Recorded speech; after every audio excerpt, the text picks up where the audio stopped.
Nolan. I actually kind of fucking despise Christopher Nolan. But if there's not a lot of dialogue in one of his movies, like Dunkirk, he can make a really good looking movie that tells a story visually very well.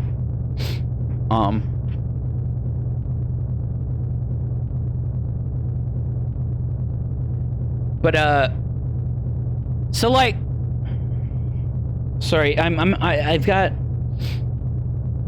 my nose is, my allergies are, it's like, it's starting to be morning time now, and so like, I can feel it in my allergies. They're starting to act up. It's fucking stupid. Here, watch out, Agnes. So like, here, let's do a thing. Why not?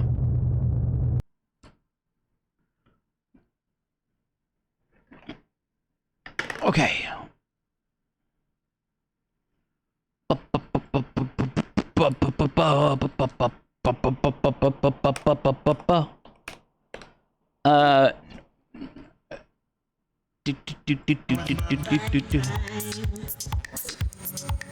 Okay, Nolan. Tier maker.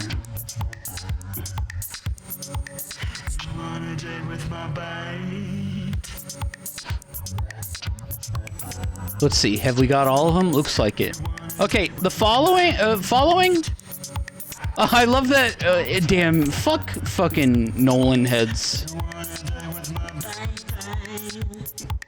They don't even add an F tier? Like, why not? No, here. Add row below.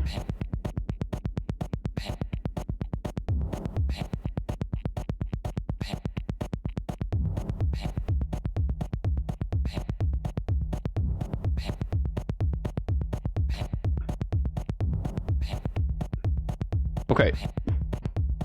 So, Nolan movies. Starting with following. Not gonna lie, I need to rewatch it. I've only seen it once, and I thought it was kinda mid. But here's the problem. I don't judge it too much. It's just like something that he and friends did, like, on the weekend when they had time. Like, over, like, a few years. Like, so I actually kind of barely remember it. I watched it, like, so long ago.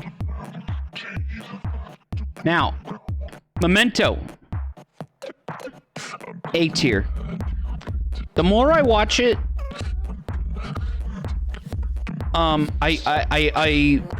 nothing beats the first viewing. And I think it honestly just gets a little tedious, like, on each rewatch.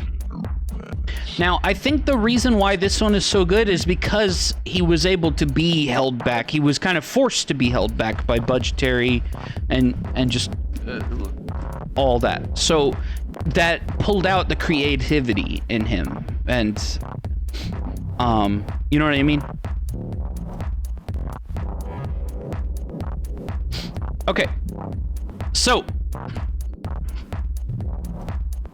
I think it's a very good twist on, like, a almost kind of a like neo-noir detective kind of thing, even though he's not exactly a detective, like, but it has that kind of that approach to, like, the mystery approach to the storytelling, and it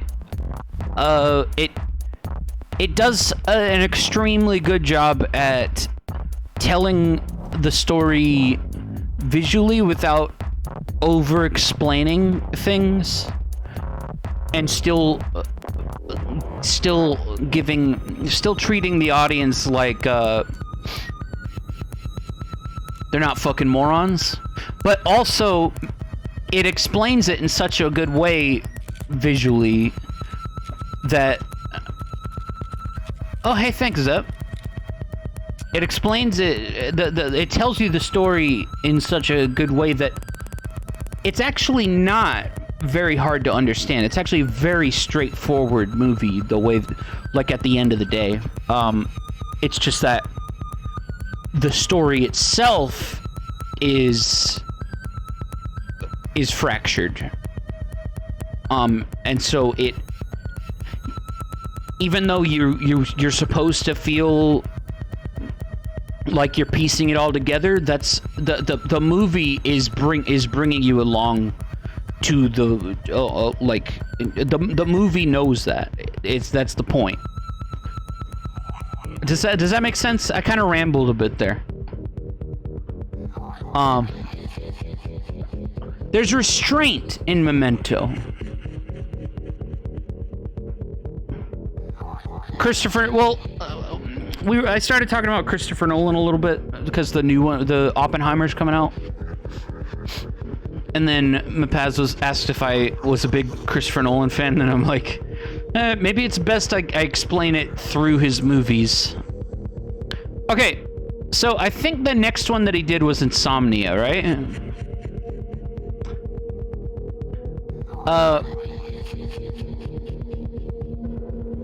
I have nothing. I only watched it once, and it's... I don't know what I was expecting. It's just like a pretty basic, if you ask me. It's good. Like, it's well made and all that. But it's like the one that sticks out. Like that, where it's just not like a... It doesn't have what you think you want from a Nolan movie. I don't have a whole lot to say about Insomnia. Okay, I don't know what he did next. Was it Batman Begins? Nolan movies. It might have been The Prestige first.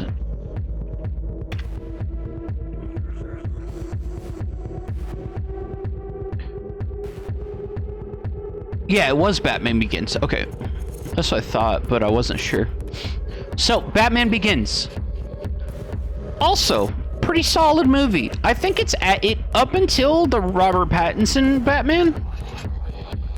I think, personally, this kind of spoilers for the other two was kind of the best Batman, like, story. Here's why.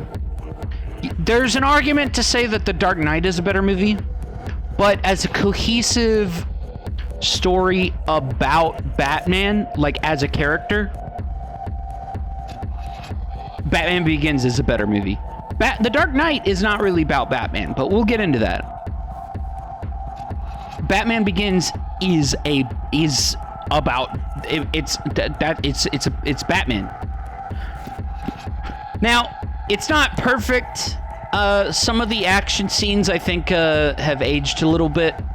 But it's not exactly really even an action movie in the conventional sense. So it's not really that much of a problem. But yeah, I like Batman Begins. And then he did The Prestige. This is where I start getting shit.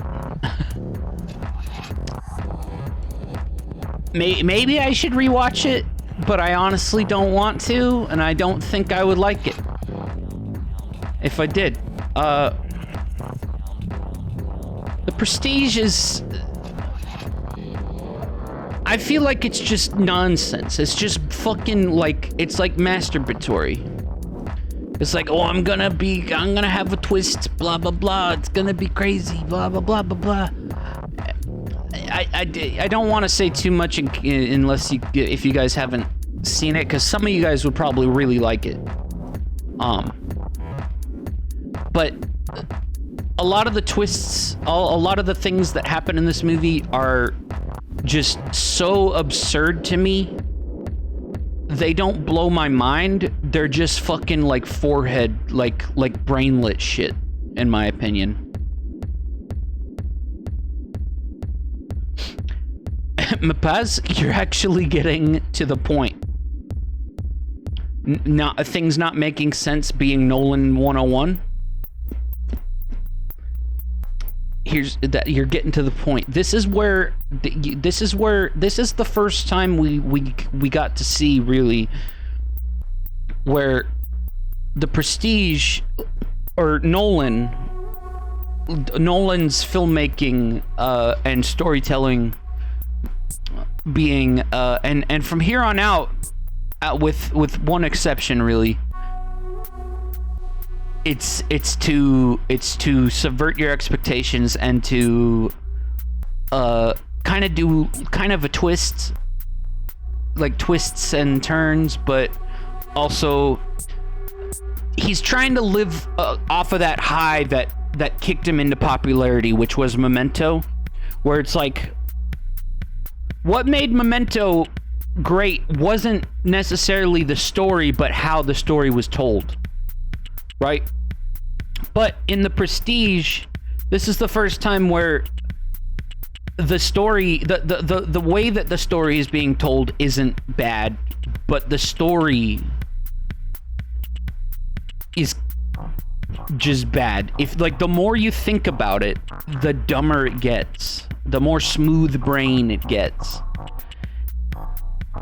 And it's sold to you as a mind-boggling like five-head kind of movie. But that's because people, audience members, especially casual audience members, which I'm not using casual in a negative way here. There are people who just don't watch movies as much as people like me. I understand. People who are not as film literate in the medium. There's nothing wrong with that. But what I'm saying is the more you think about it, the more you understand the movie, the more it doesn't make sense. Which sounds like a non sequitur, but it's true. The more you understand a Nolan movie from here on out, for the most part, the more stupid it is. And that's why but the way that it's being told to you is done well. The way it's being told to you is done in such a way that the nonsensical nature of what's actually happening in the narrative is it's acting like that is the like the five head, the smart, like the ooh gotcha, like whoa, a bong hit kind of shit. We'll get to that. Anyway, which is actually kind of apt that this movie is about like magicians and stuff like that, right? Putting on a magic show, because it's almost like that's exactly what Christopher Nolan does with his type of movies. He treats his movies like they're magic. So look, back to something sort of more grounded. The Dark Knight. I think The Dark Knight, unironically, is a C. I think it has some highs.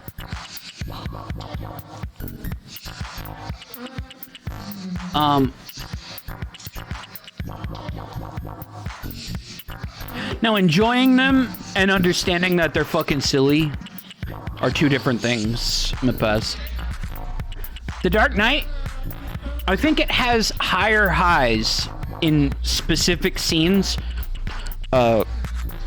Heath Ledger scenes, than the overall Batman Begins does. But it really, really has some of those problems that the Prestige has just underneath the surface, where it's like the movie is performing like a like sleight of hand. It's just hoping that you don't think about this one specific aspect of the movie. But if you do, then there's a problem. But the problem is that the movies, at least The Dark Knight, isn't necessarily acting like it's The Prestige or Memento where you're supposed to think about it. But it still has those problems. And looking back on it, every time I rewatch The Dark Knight, it just gets worse and worse for me. I really just kind of remember, or try to remember The Dark Knight as just like really solid scenes cut of Heath Ledger as the Joker. and that's it. It's a fine movie. It's not bad, but it's not as great as I think a lot of people, or even as I, it's not as great as I thought it was when it first came out. Now Inception is actually pretty legit. Here's the thing. Inception is a perfect... You flipped a truck? No, yeah, that scene's cool. Like, it is. That scene is cool. It's just that the narrative has problems, I think. Like, why does everyone in the jail cell with the Joker, or holding cell or whatever, die, but when the guy that has the bomb in his stomach, like, with the cell phone, why does everybody die but the Joker doesn't? Or everybody is at least knocked down or something, but the Joker isn't? There are just, like, little things like that you're not supposed to think about, but with the type of movies that Nolan makes and has made ever since, you kind of view it as, like, it's hard not to overthink certain things. Anyway, the Inception, I think, is actually a pretty legit movie. And I might even... It's hard to say. I think I appreciate Memento more for what it was able to do. I actually not true, Mapaz. I appreciate Heath Ledger's Joker, but Heath Ledger's Joker actually kind of marked a, like, okay, the Joker has always been edgy, right? Except for when he was, like, overtly silly, like in the 1960s Batman TV show and stuff. Like, in the comics especially, the Joker's been just, like, edgy nihilism, blah, blah, blah, right?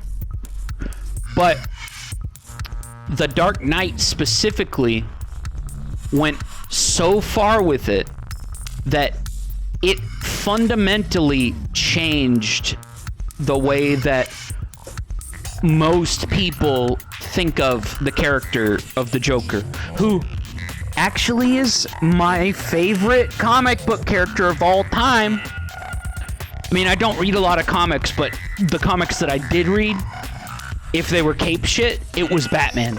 You know why? Because the Joker was in it. And so, I didn't like this version of the Joker,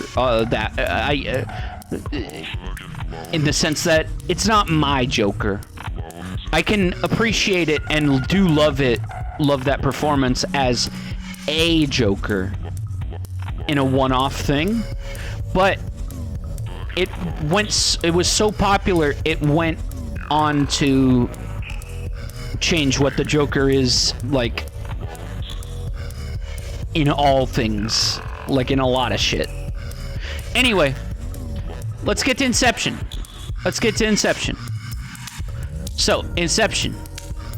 This is actually a really good movie, and here's the thing about it. It's honestly the ultimate Nolan movie in the sense, in my opinion, in the sense that it actually is it's going for the magic trick kind of filmmaking magic trick kind of high concept or at least seemingly high concept narrative, but that is also interweaved with really well done and very well choreographed and edited storytelling on the in well, of course, in the editing, like I said, in the choreography, in the fight scenes and stuff like that, in the camera, where the just simple camera placements, the sets, but here the thing is that the narrative, it is being served by the storytelling. It's not trying to. It's not doing what The Prestige did, where the narrative is like serving the storytelling. Does that make sense? It's the storytelling is just telling the story. The story isn't just changing on a whim because now it's time to reveal something, blah blah blah. Does that make sense? It's hard to say. I'm just saying it's like it's like a perfect balance of what Nolan loves to do, which is like he loves fucking with the passage of time. So like you've got Memento, which and Inception. They both fuck with the passage of time. One is in a more abstract, cerebral way, right? In the sense of how the story is told. Narratively, nothing is fucked up. The time isn't fucked. But the concept of the movie is about the our personal cognizance of time, how we no, Inception is his theme, or time is his theme. Now, Inception, it has that, the cerebral bit, in the sense that you're inside of dreams. I understand that, Zep. Yeah, Mark Hamill's my favorite too, because Mark Hamill is essentially just the comic book Joker that I like, but like with an actual voice.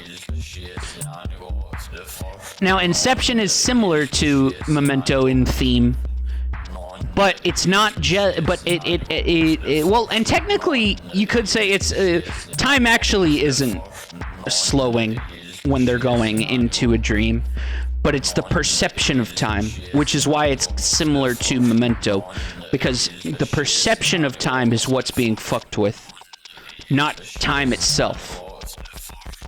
Right? And so these two movies capture that, honestly, almost perfectly. Like, I think they both do a very good job about that. And then his next movie was The Dark Knight Rises, which I think is the worst movie. Like, it's so bad. This is a movie that it's really hard to say why. Like, okay, so Anne Hathaway sucks when she's in a Christopher Nolan movie. I don't hate her in general, but when she's in a Christopher Nolan movie, it's like she just can't act. I don't know. I don't believe anything that she does.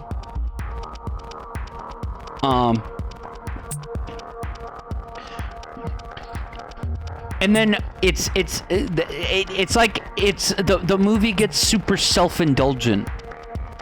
It's like amplify the tiny problems that are mainly just like you notice on rewatches and stuff like that, where just things don't line up, or there are just like some plot contrivances or something like that from The Dark Knight, and like multiply that by like 600.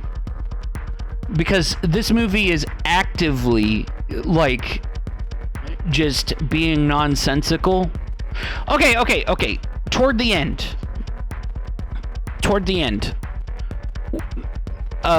What's his face? Commissioner Gordon?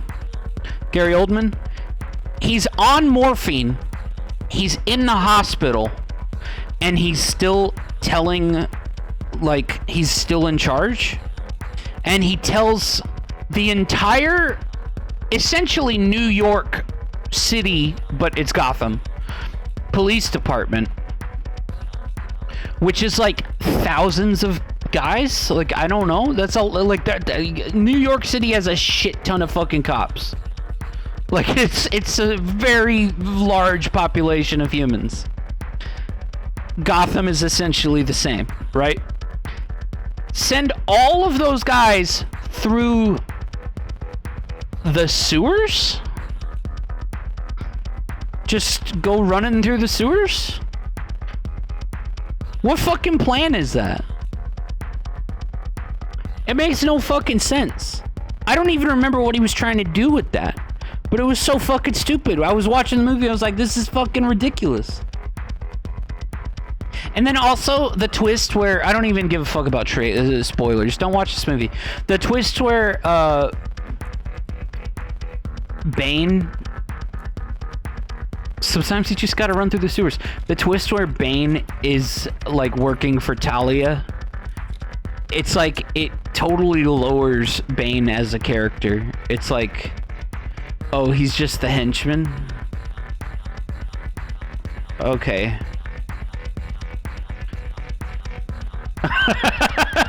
And then also Talia's death. Bro, worst fucking, like one of the worst deaths I think in movie history.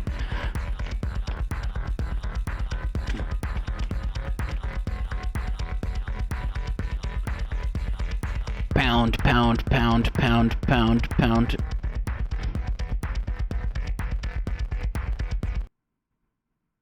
Let's see. My father's work is done. Oh. Look, they edited it.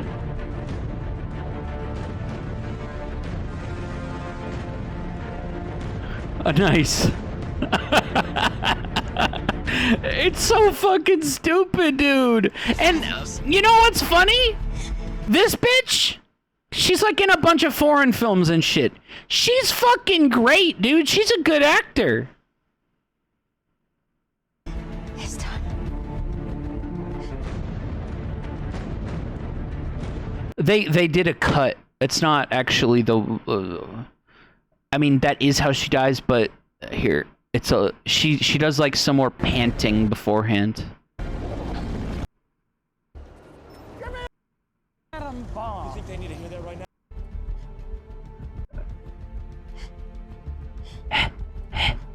now? Oh, it's so bad. It's done.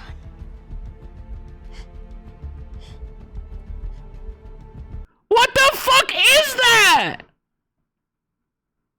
What is that? Oh my god. And then also something that started with The Dark Knight. What's his face? Christian Bale. He just became worse and worse as Batman. Like he started becoming a cartoon character, and it's even worse in this one. And the whole concept of these is like, what if we told a Batman story, but it was like gritty? Because the last Batman movie, live action Batman movie that we had, right, was Batman and Robin. Fucking silly as hell. What if it was like gritty and realistic, blah blah blah blah blah. But then him doing his fucking voice, and then there's a scene in I think it's The Dark Knight Rises where he's talking to like Catwoman, and then he turns his head, and then Catwoman like disappears, and then he turns back around, like while finishing his monologue or something like that. And then he sees she's gone, and he's like, so that's what that feels like. I'm like, what the fuck? That's so fucking stupid. Oh my god. I don't know, man. There are just a lot of problems. I could go on forever and ever and ever, although actually maybe I couldn't because it's been so long since I've watched it and I kind of refuse to ever watch it again. I've given it way many tries. I've been like, come on, it's got to be good. It's got to be good. Come on. I've got to enjoy this. There's got to be something worth. But the more I look at it, the more I watch it, the worse it gets for me. Okay, Interstellar, D tier. Although it's better than Prestige. Here's the thing about Interstellar. It has a really fucking solid score. In fact, all of these movies do. Well, I don't really remember the Prestige score. But like the Batman movies have good scores. Interstellar, I think, has the best score of all of them so far. Really solid. Now, Interstellar, 3 fucking hours long. I don't think it had to be that long. Secondly, we're going into full spoiler territory, by the way, everybody. If you don't want spoilers on Christopher Nolan movies from here on out, at least.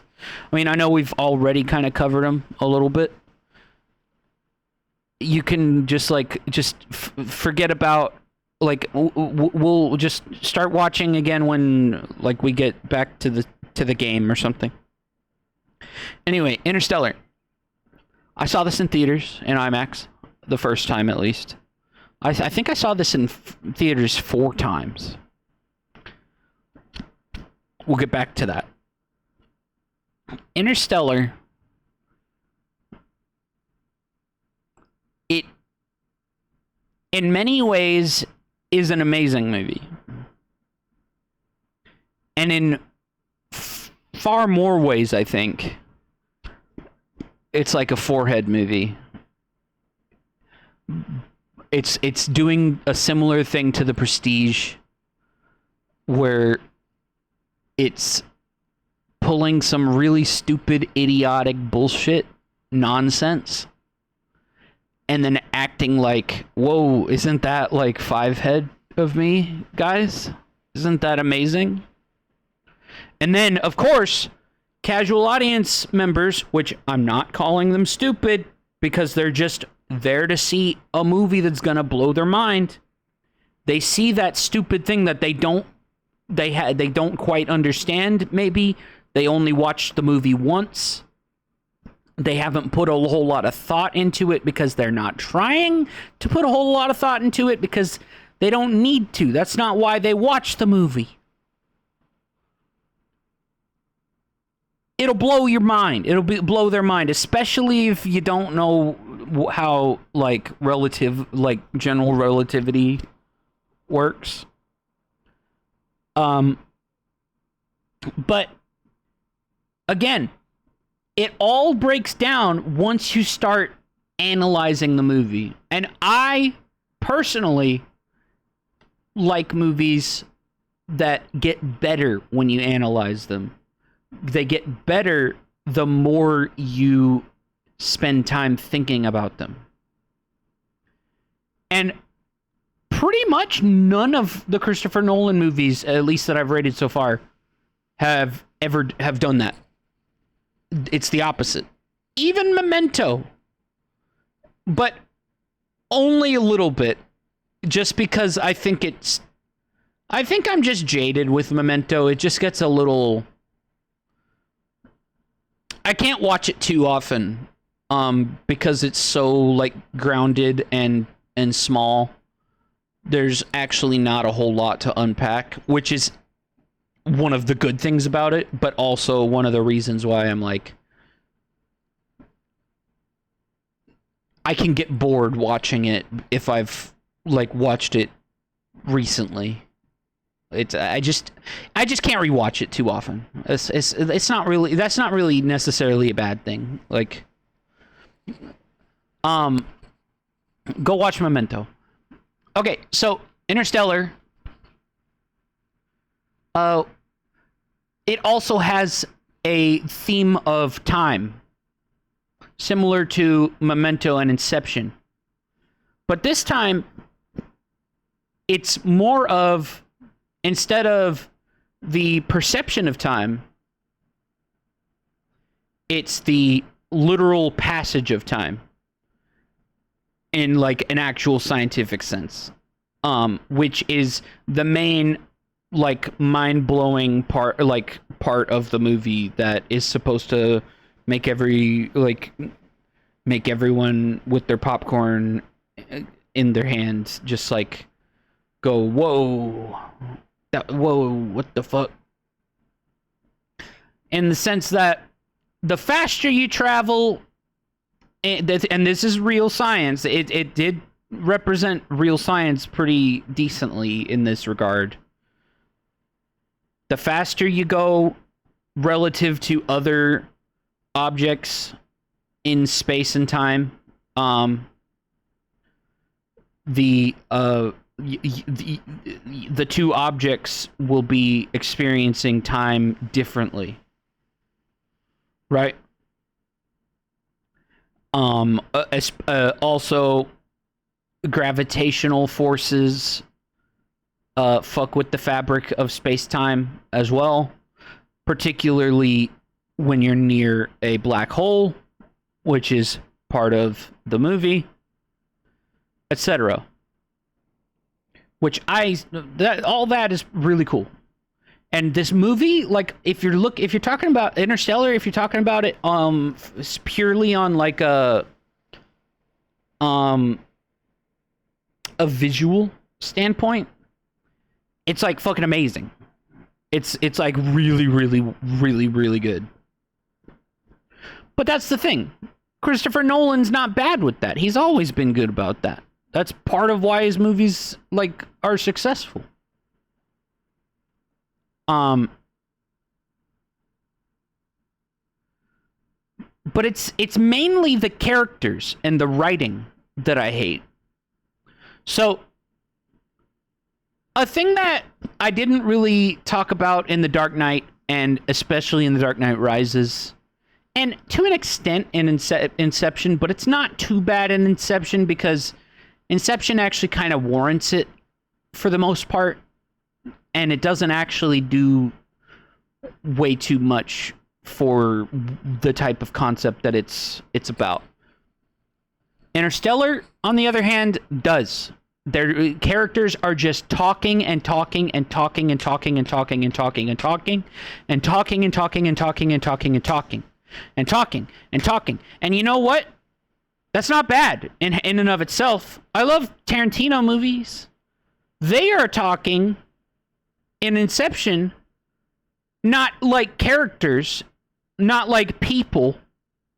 They're talking like someone at a board meeting explaining the story to each other, like to someone else at the other end of the table in a suit. So like time be like, yeah, well, it's actually not, you're not wrong, Dave. That's like actually kind of literally what it is. Cause like, look, you probably remember this scene, and it's been in so many other things. So Interstellar, what the fuck is it called? Wormhole. In the movie, they go through a wormhole, right?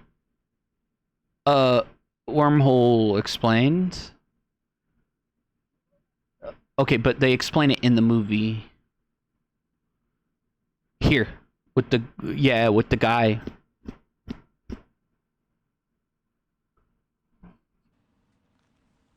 This guy, he explains it, which is funny. Can we stop the spinning? Why? So, this guy, he's a fucking astronaut or some shit, right? Matthew McConaughey?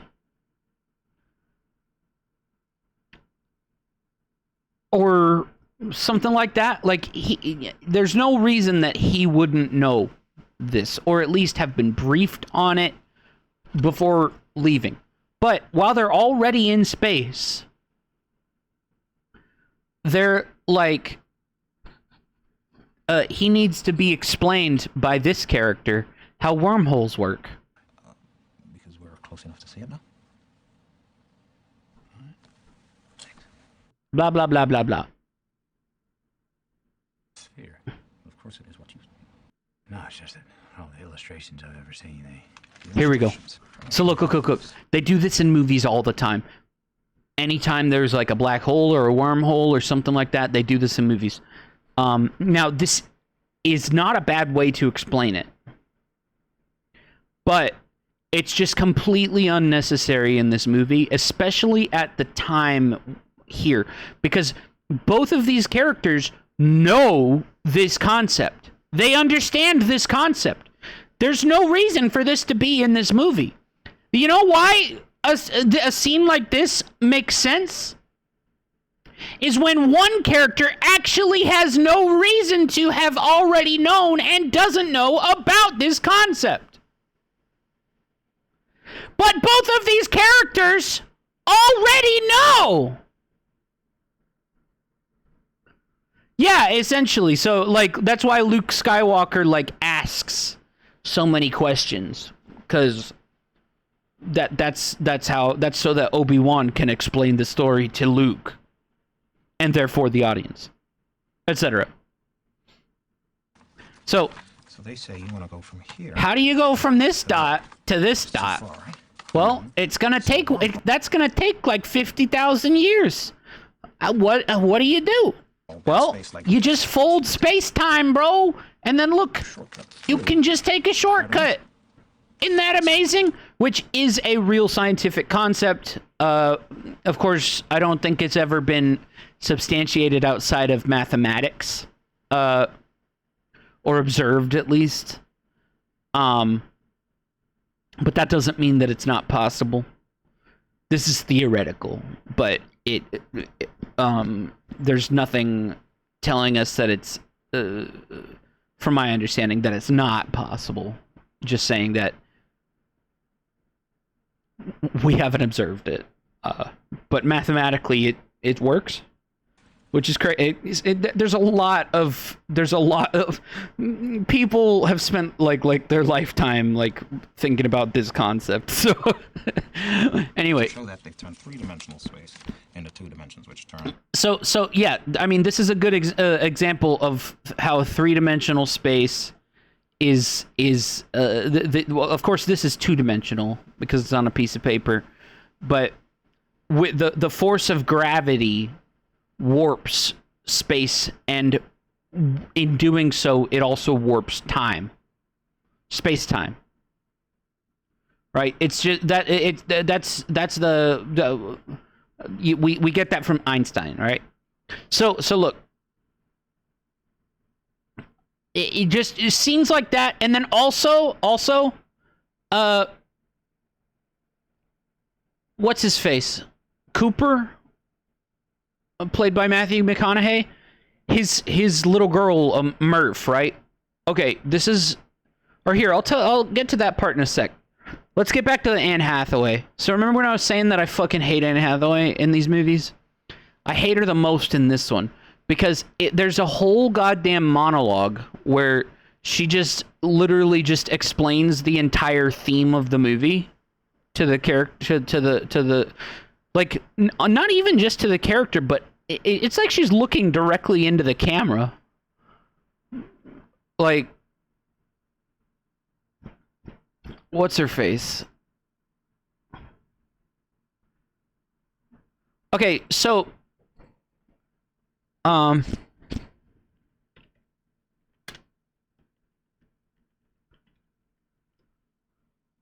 and I personally hate the theme of the movie, the conclusions it makes, but we'll get there.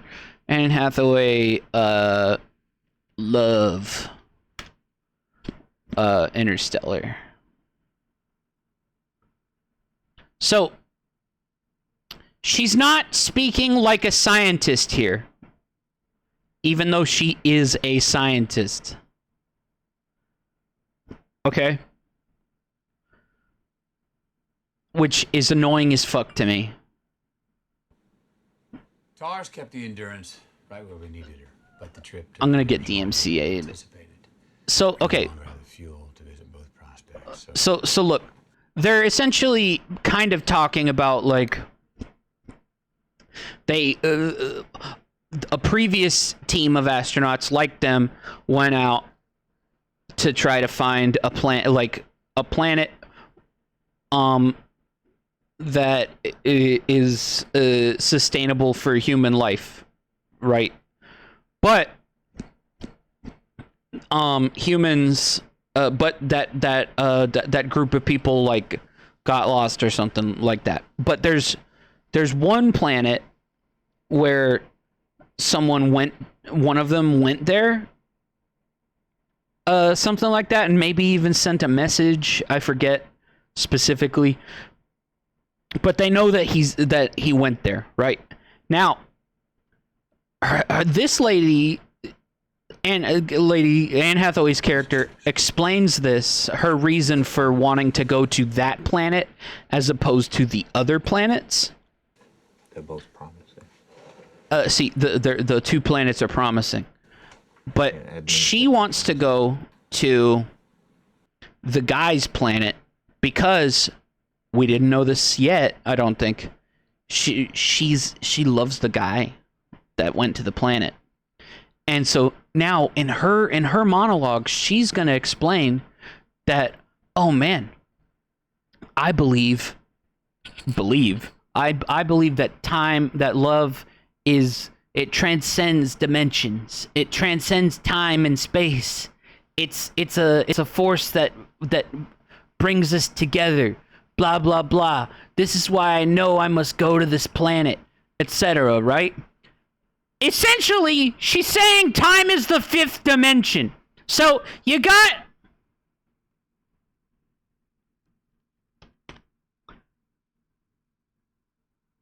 okay. Flatland theory, everybody. Okay, look, you got one dimension, right? So let's say, Dave, this is you. You're this red dot, okay? You are on. You exist in one dimension, okay?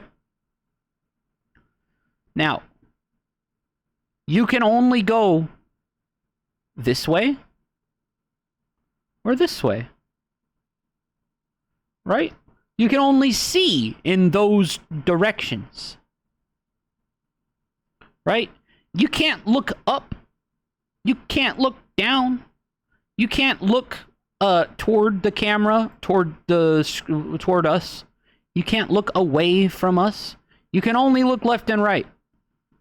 Okay? Now, let's say an apple.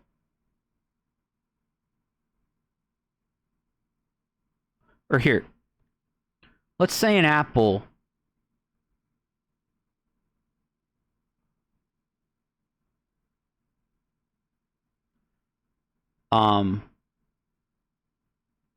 passed through your dimension. So the apple is a three-dimensional object, okay?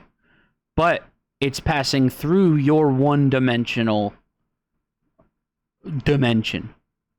What would you see if you saw the apple, Dave? What do you think you would see? No, Dave. You would see a fucking red dot. Not even, because that's technically two dimensions.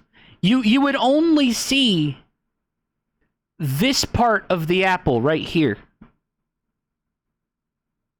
That's on the same dimension as you. You see that? Does that make sense? Now, let's say we are on a two-dimensional space. right? And you're over here.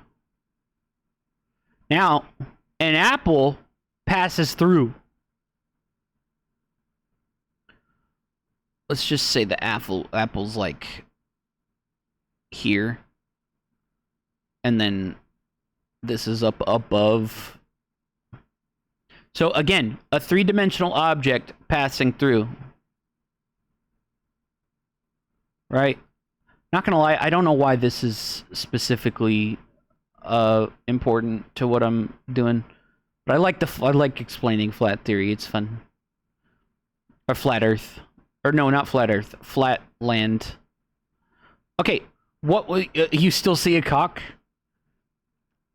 I don't know, Dave. Would you, though? So, I think you would see, essentially in your cone of vision, you would see what seems to be like almost like a disc. A flat disc. Because remember, you're not a three-dimensional object. You can't see things in 3 dimensions.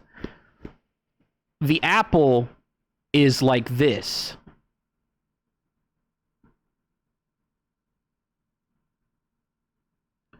Right? So you're just seeing this part of the apple. That's on the same 2D space as you. You get what I'm saying? Okay. Now, let's expand it to 3 dimensions.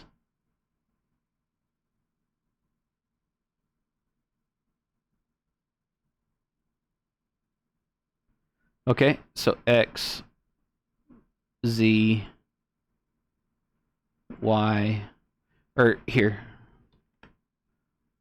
Y, Z. It's better to put Z here. Okay, now, Dave. Here's the thing. This is the space that we occupy. We are in 3-dimensional space. Let's say you are here, right? And Mapaz is here, right? But you two want to meet up here at this point. Okay? Here's the thing. How do you know if like what's the coordinate that you need? What is the coordinate for this?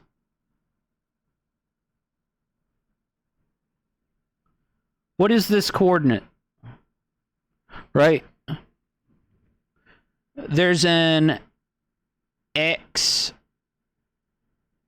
Y, and Z coordinate, right? Doesn't Z go in between? I don't remember. It doesn't matter. So, but here's the thing. Let's say this is a Starbucks, right?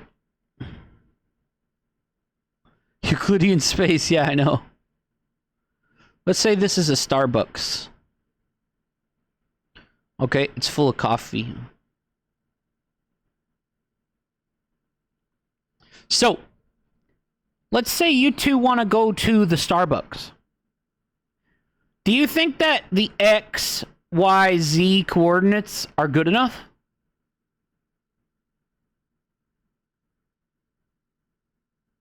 I don't think they are. You need a 4th coordinate, don't you? Right? Because you can't just say, let's meet up at the Starbucks, and then Dave gets there tomorrow, and Mapaz gets there the day after. Dave's had to wait a whole day if he didn't go home for Mapaz to get there. Because you didn't think about time as a coordinate. Right?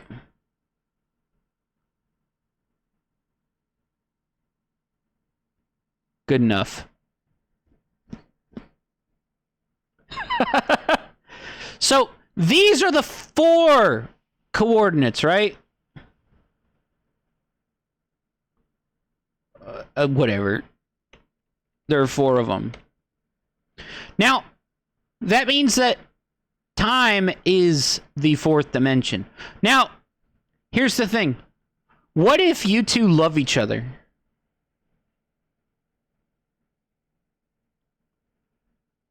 Right?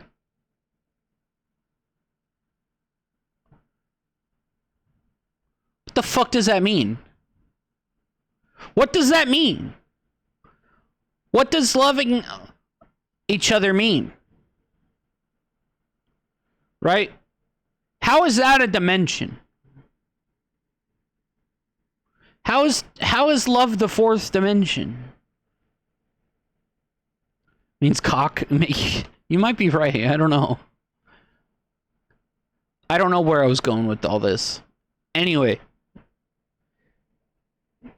the concept of time being the 5th dimension is, or love being the 5th dimension is fucking ridiculous to me. Because, scientifically speaking, which this movie is purported to be all about, science.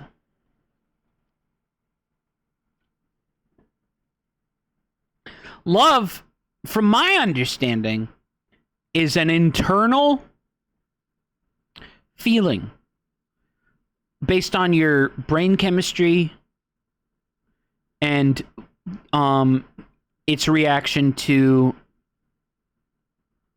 yeah, I don't know my best.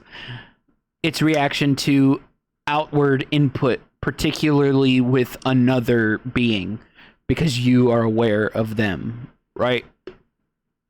There's no reason to think that just because like that has anything to do with the world around you. But this movie purports that to be the thing. And that's the central theme of the movie, is that love can bring us together. It doesn't matter about time, space, none of that. It'll bring us together. This world has key elements to sustain human life. As does Dr. Mans. Cooper, this is my field. And This is my field. I'm pulling the authority card. That's right. I really believe Edmonds is the better prospect. Why? Why is the one planet the better planet? Gargantua, that's why. Look at Miller's planet. Hydrocarbons, organics, yes. But no life. Sterile. Uh-oh. Same thing on Mans. Because of the black hole. Murphy's Law. Whatever can happen will happen. Murphy's Law. Uh-oh. What is Murphy's Law, actually?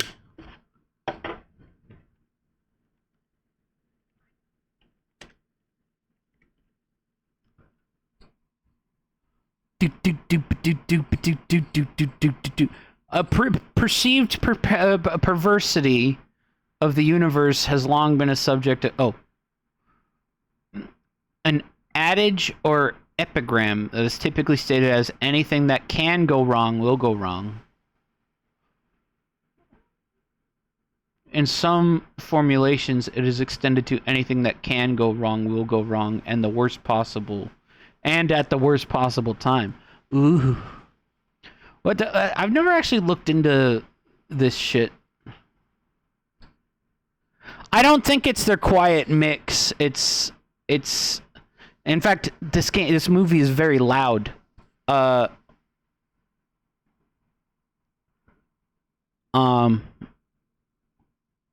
you hear it at all? Because it's very quiet on my end too. I could boost it with gain, but I really don't want to. Murphy's Law.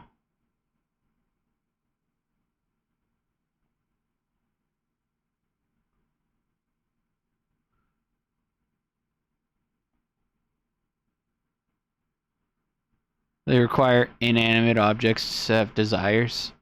Yeah, I always thought this was fucking silly too. If you really paid attention, damn.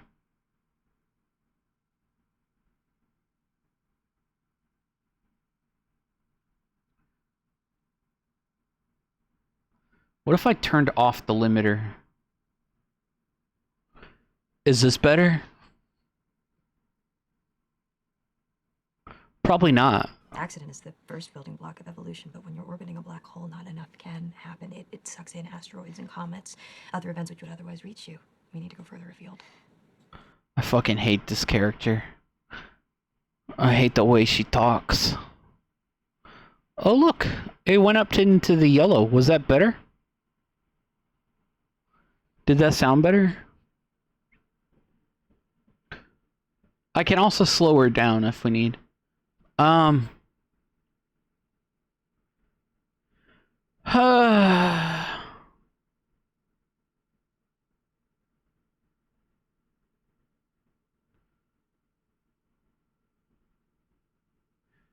I don't think that this Murphy's Law bullshit is actual science nonsense. It's just like a silly storytelling thing that they wanted to choose.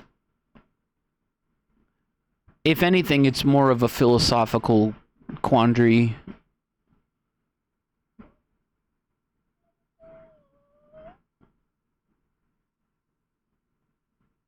You're also a bit deaf? Oh.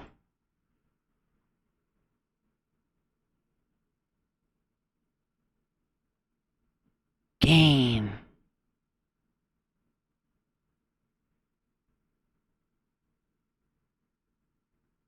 Two decibels.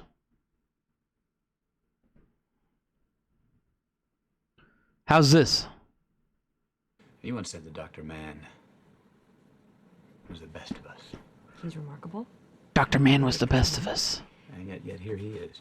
He's on the ground, and he's sending a very unambiguous message telling us to come to his planet. Granted, but Edmund's data is more promising. We should vote. Well, if we're Hell going to yeah. there's something you should know. Brand, he has a right to know. That has nothing to do with it. What does? She's in love with Wolf Edmonds. Oh my god, she's in love with Edmonds! Is that true? Yes. And that makes me want to follow my heart. Oh my god. But maybe we've spent too long trying to figure all this out with theory. You're a scientist, Brand. Maybe we've spent too long figuring it. We've been testing, using the scientific method. How far has it got us? Right?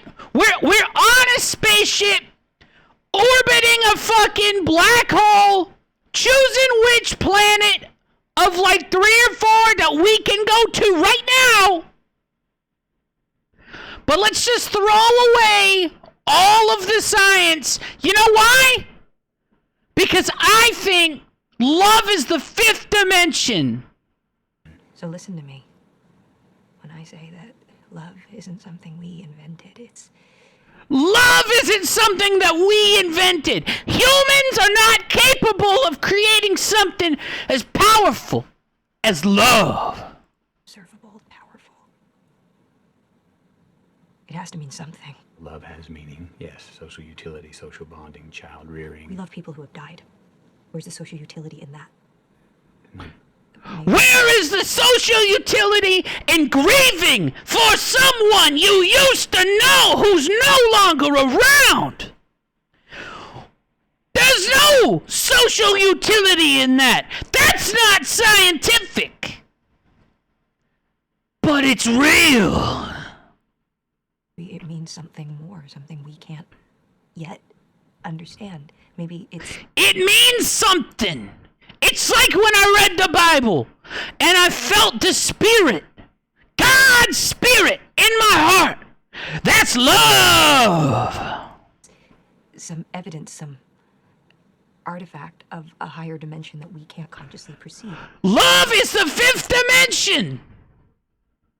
I'm drawn across the universe to someone I haven't seen in a decade. I am drawn across the universe. Jesus Christ. Oh my God, it's worse than I remember. Who I know is probably dead. Love is the one thing we're capable of perceiving that transcends dimensions of time and space. Love is the one thing that transcends dimensions of time and space. Look, I'm not even. Look, I do think that this is stupid. The theme of the movie, which this is blatantly the theme of the movie. But I don't think I would hate it as much if it weren't just like spelled out to us like this. Maybe we should trust that, even if we can't understand it yet. Follow your heart. It's not though, Dave. At the end of the movie, she went to the planet where her like boyfriend or whatever was. And that's the one that can fucking that's good. That's the planet that actually has a fucking like. Do you not remember, or have you not seen it? Spoilers. All right, Cooper. Yes. The tiniest possibility of seeing Wolf again excites me. That doesn't mean I'm wrong. Honestly, Amelia, it might. It might mean you're wrong.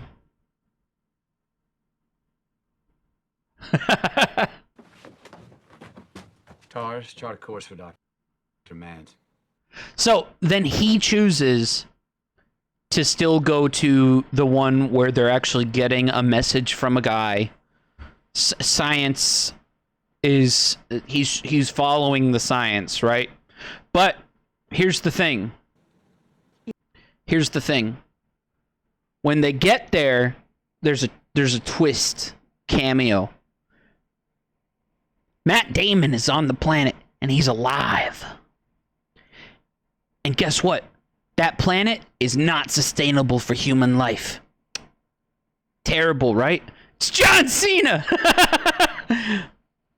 And so there's an entire like 30, 45 minute, maybe even an hour long sequence, I don't know, with Matt Damon.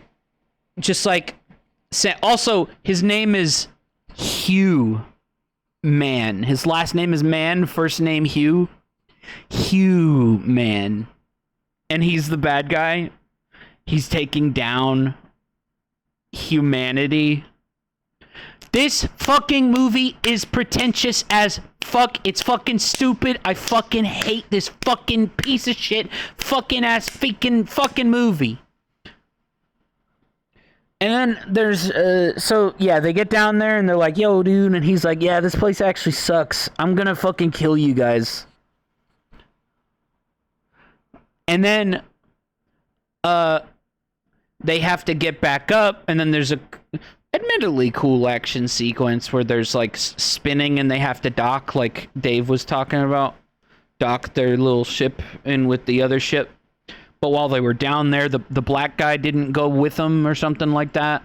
So he's like, he turns all old by the time he gets there. But really, he doesn't even look old. He's just fucking like dyed his beard gray.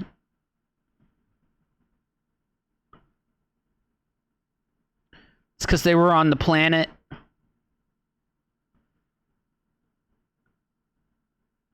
For like 20 minutes, but time is fucked, so it was like years for him waiting. Blah blah blah. But yeah, at the end of the movie, turns out she was right. This monologue, in a way, not literally.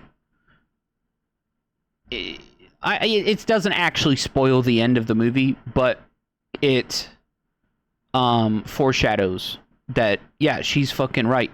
And excites.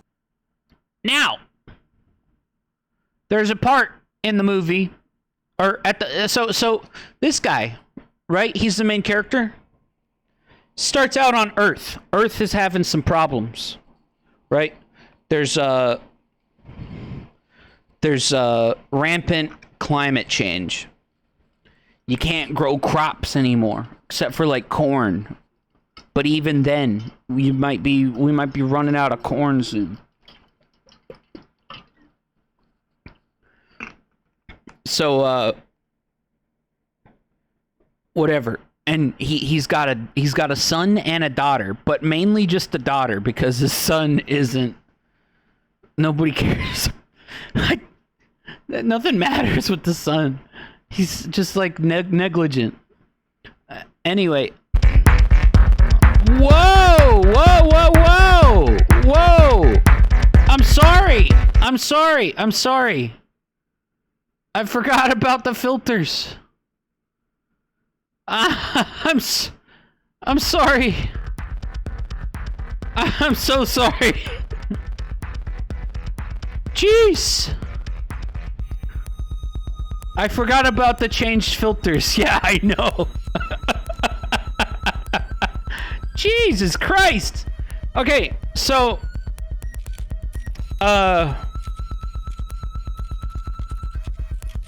this guy has a daughter named Murphy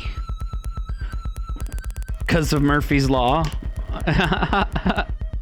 And then he just calls her Murph, which it gets really annoying because he's just constantly yelling Murph throughout the movie. Murph! Murph! Love is the fifth dimension, Murph! Murph! It's the fifth goddamn dimension! Smurf! And so she's like really smart, blah blah blah. He's trying to get her into school, blah blah blah. And then when they're at their house, or like they have to get home, right? But it's like they're like at a baseball game or something, right? Just chilling. But then there's a sandstorm coming. Uh-oh. So they have to get home. So when they get home, turns out Murph had like left her window cracked on accident. But guess what? The wind blew the sand.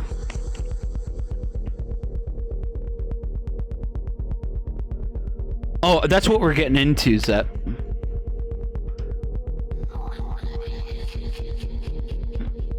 Sand, interstellar.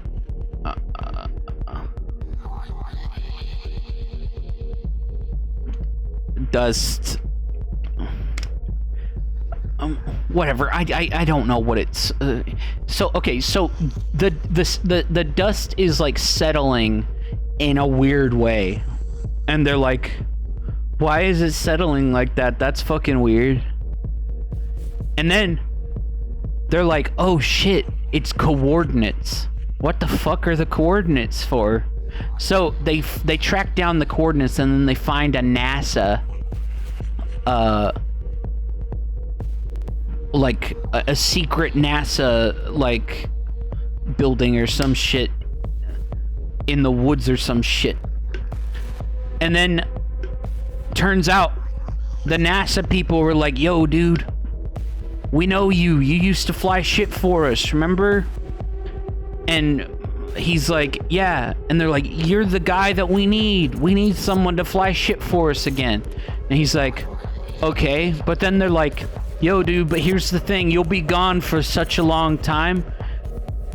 You or you could just die. You might not ever see your goddamn little girl again. Oh, and your son. But mostly your little girl, your daughter." And so, he's like, "But okay, so I don't want to go." But then they're like, "But this is for the future of humanity." And then he's like, okay, sure, sounds good. I'll fucking do it." And so he goes, and Murph is all like, I'm fucking angry, blah blah blah. I'm sad. Dad, promise me you'll fucking come back." And he's like, I can't fucking promise. Oh my god, I'm gonna cry. And then every time, once they're up in space and he gets down to a planet and then goes back up, he gets messages. And it's like the sun is just saying, yo, dude, this is cool. This happened with my life. Pretty pog. And then Murph is like, I fucking hate you, Dad. Or not literally, but she's not saying anything. And then it's like he was down on a planet for like an hour, but like 5 or 6 years or something like that passed.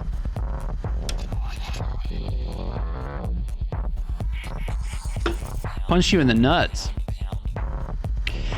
And so when he does that, oh shit, I'm gonna get muted.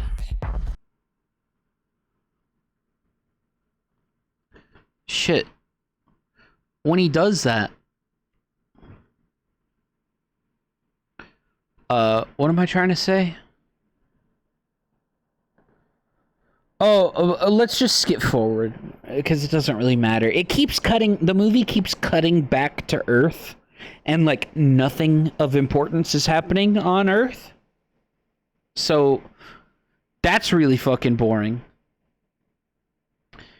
And then let's just get to the end. So at the end he has to go through, Matthew McConaughey has to go through like the black hole, right? When he goes into the black hole, it brings him into this, which is which is what Zepp is talking about. So like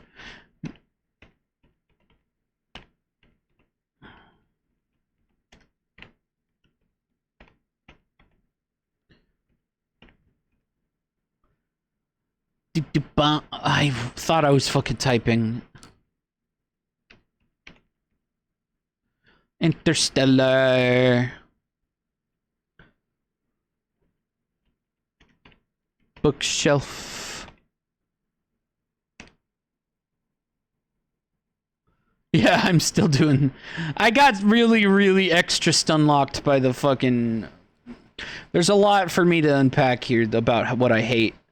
So... when he goes into the what's it called? The bookshelf. Or the black hole. It brings him into this place, which is like,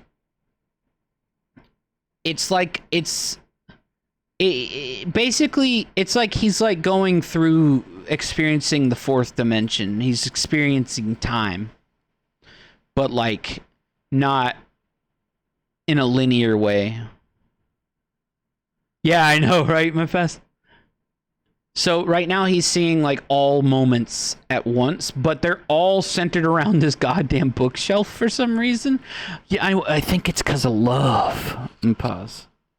So and now admittedly, this all looks really... Oh, I've never seen this behind the scenes. That's cool.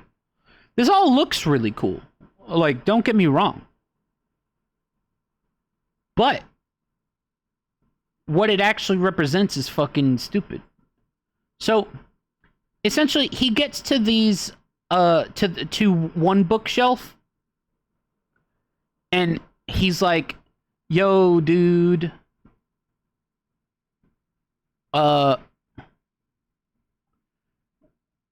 he's like, yo, man, he sees the moment where he walks out, like, because he knows that he has to leave what's her face, Murph, behind.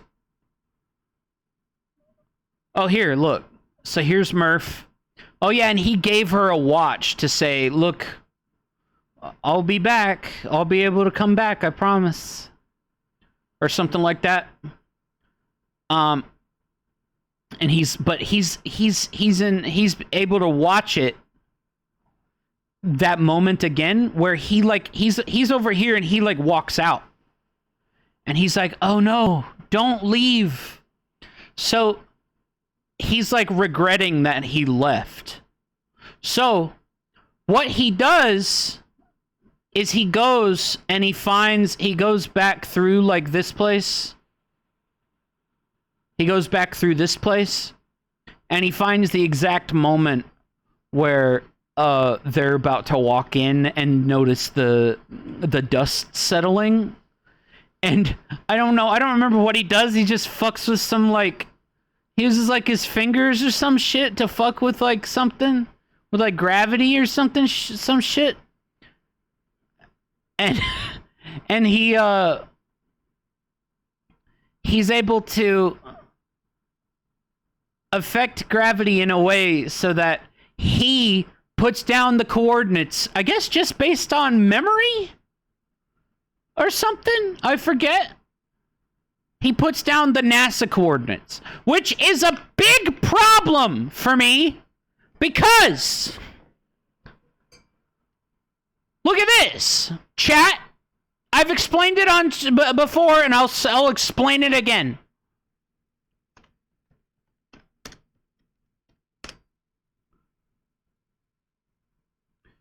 La la la la la la la la la la la la. Where's the simple one?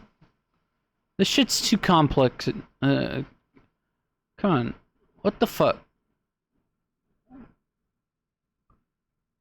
Come on, I've tweeted it before.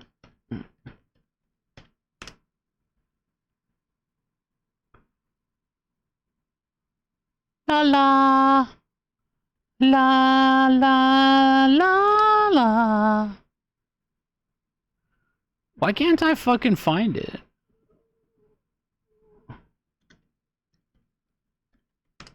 I know I was replying to Boof one time. Baro temporal. Here we go.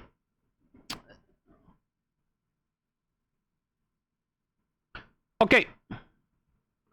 Time travel. Causal loop. So here's what happened in the movie. Let's imagine that the 8-ball is Matthew McConaughey, right?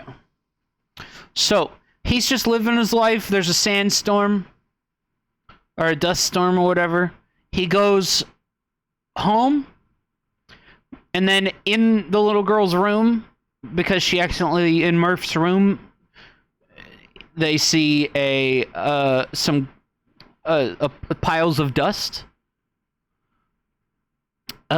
settling, which are coordinates to NASA, so which sends him over here, which once he gets to NASA, that causes him to learn about that he has to be the guy to be able to go up to space and like find a new planet because the planet Earth is dying, etc. Blah blah blah. Which brings him all the way around here. He goes into the black hole, and now he's in the one place with the bookshelf, and then he's feeling so sad that because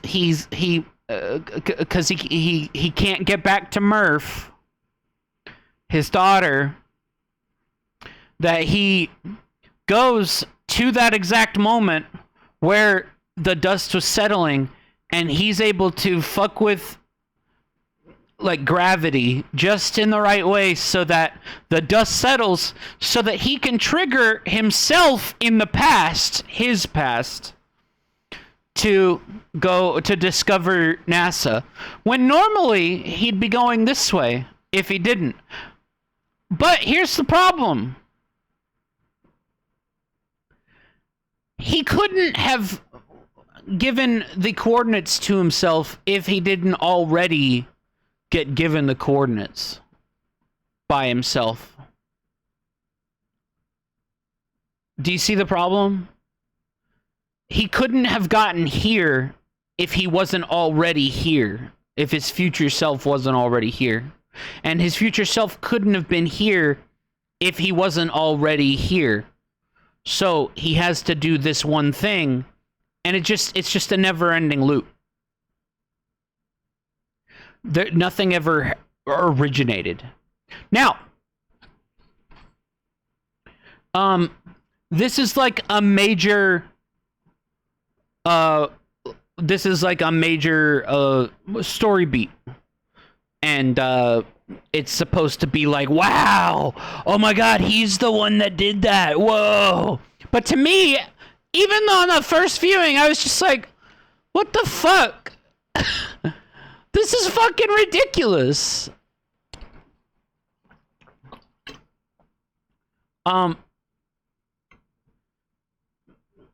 Anyway, that's I'm running out of things to say. I'm also getting a little tired. But that's my fault. Okay. Anyway, he is able to do that, and then he like wakes up out of I forget specifically what brings him out of the what's it called? The bookshelf like time place. And then he just is like out in space. And then, like, some lights show up, like, shine on him. As if, like, someone else in a spaceship sees him. And he's like... And then the movie, like, fades to black. Which I thought was actually a decent ending. Despite all this nonsense. Now, you have to remember, this shit is acting like it's all... super important, emotionally profound, etc. And it brought him here because of his love for his daughter. The fifth dimension brought him to do this. That's the thing, Zep. There is no first version. That's the thing. There is no first version. The first version, if there was one, always discovers NASA because of himself in the future, his future self. That's the specific problem with this causal loop. It's a paradox. But then he wakes up. And he's like in a hospital or something, like with an IV or something like that, but it's like a space hospital. And or something like that, I don't know. And he's like, someone is like, yo dude, you can go see Murph. And he's like, oh shit, yeah. And then she's like an old lady. And he's like, oh damn. I told you I'd be back. And she's like, yeah, I know. Pretty crazy, huh? And then she's like, you have to go see the Anne Hathaway, bro. You gotta go see Anne Hathaway. First off, how do you know that Anne Hathaway is on another planet? Secondly, how do you know she's still alive on that other planet? Right? But turns out the planet that she was on was the right planet that could sustain life. Because love brought her there.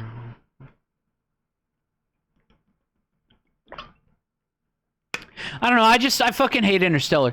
And I watched it 4 times in theaters because each time I was like, there's gotta be something I'm missing. Why does everybody think this movie is so, like, crazy good and mind-boggling and all that? It seems just stupid to me. I hate it, and the more I watched it, the more I hated it. And then I watched it at home. I bought it on Blu-ray. I skipped over some things, but that's like that's the main bit. Okay, Dunkirk. We're almost done. S tier. Dunkirk is great. Dunkirk's fucking awesome. You know why? Because it has none of what Interstellar had. That being dialogue. Expository blank dialogue. Oh, before we do that, one more thing. People compare Interstellar to 2001: A Space Odyssey, but like, I wonder if there's like a average cut length movie.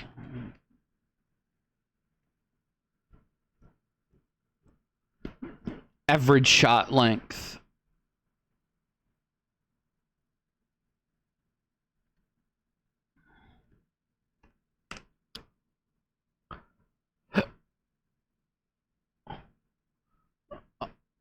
Okay, is there a way to like look up specific movies?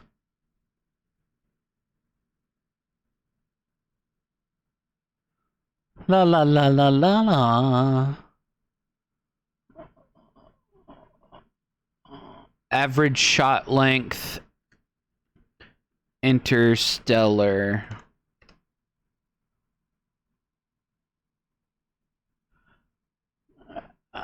Oh my god, I have no clue. Here's the thing. I don't understand outside of the space part. Interstellar and 2000 is compared to 2001: A Space Odyssey.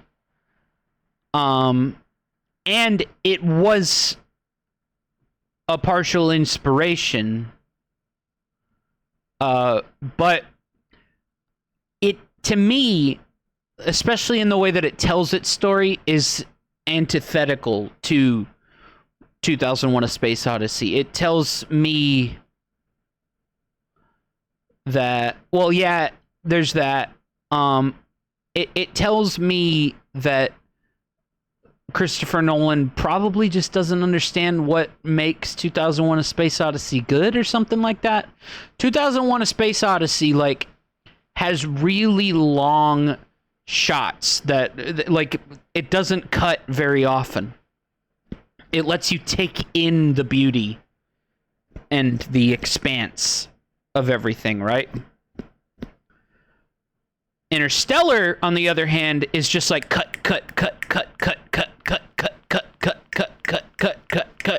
And that was just another problem that I had. I don't know. Whatever. Anyway, Dunkirk. Great movie. It doesn't have these problems. Dunkirk, believe it or not, actually does have a time bent to it, a time theme in it. But we'll get to that in a sec. Or no, let's get to that now, because that is kind of the central theme of the movie, whether you realize it or not. Okay, so Dunkirk is broken into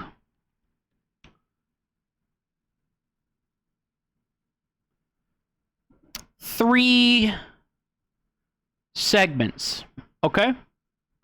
You have the soldiers on the beach, right?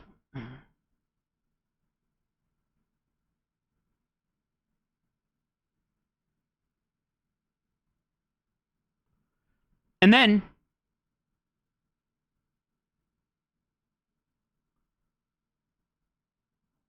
you have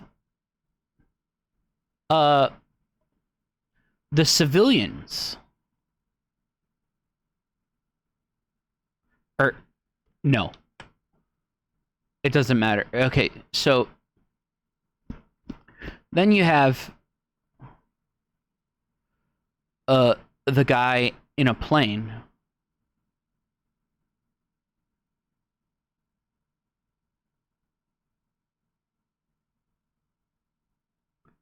Right?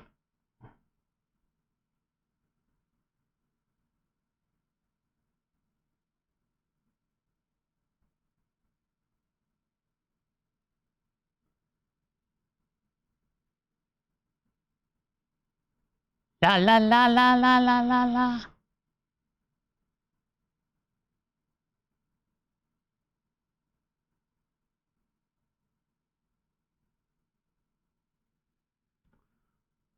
La la la la la la la.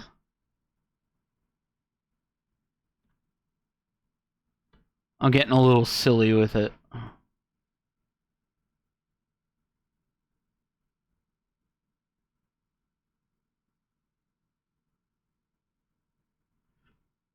Okay. And then you have the civilian boat.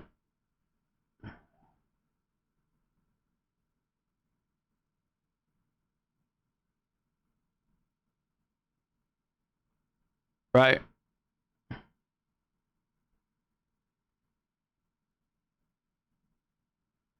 Okay. So, you've got land, sea, and air. Now, they all get about an equal amount of runtime. Let's just say, like, here, how long is Dunkirk?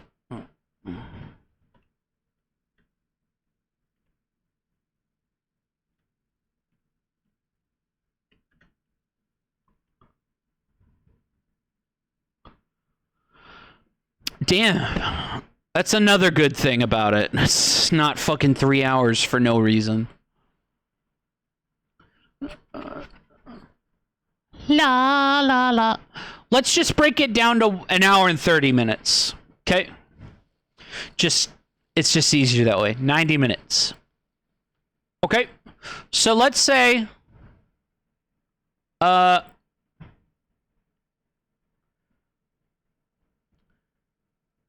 these guys get about 30 minutes. This guy gets about 30 minutes. And these guys get about 30 minutes.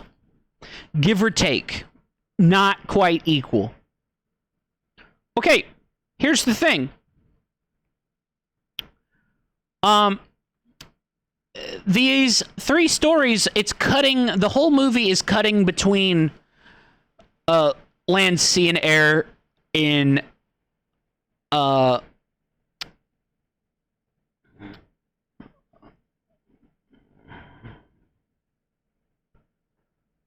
not always, Zep, but sometimes I do have to piss. I just make sure I piss before I go into the theater.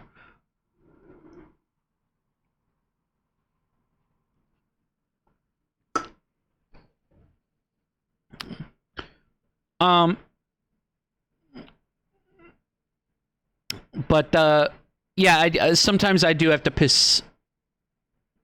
It's really not that big of a deal usually, especially for like a 2-hour movie. But sometimes if they go longer than that, I'm a bit more likely. Anyway, let's just say like roughly 30 minutes, right?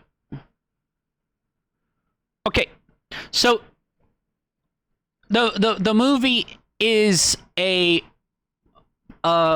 something that Nolan has always kind of done is he will have 3 scenes where he's cutting between them. But he usually uses these as for the end of a movie. Like in Inception, they went like 3 like dreams within a dream deep, right?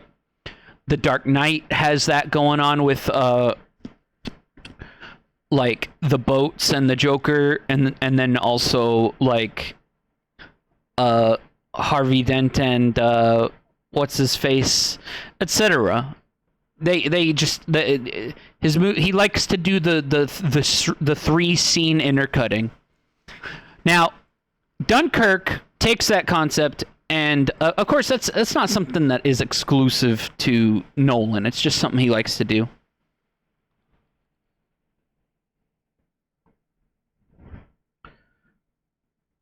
Oh, I think there are plenty of movies like that have wasted time, although there are some really good movies that are very long, for sure.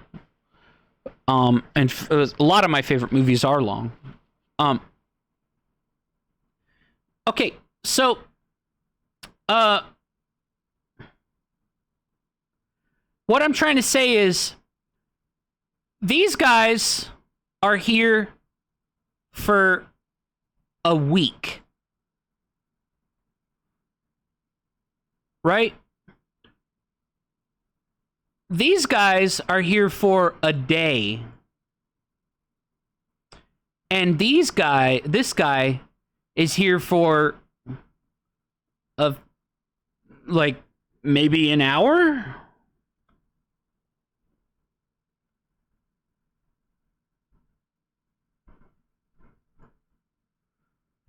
Now, do you see the difference? We're giving them the same amount of screen time, but they are here for a different amount of time. You get what I'm saying? Now, I read this as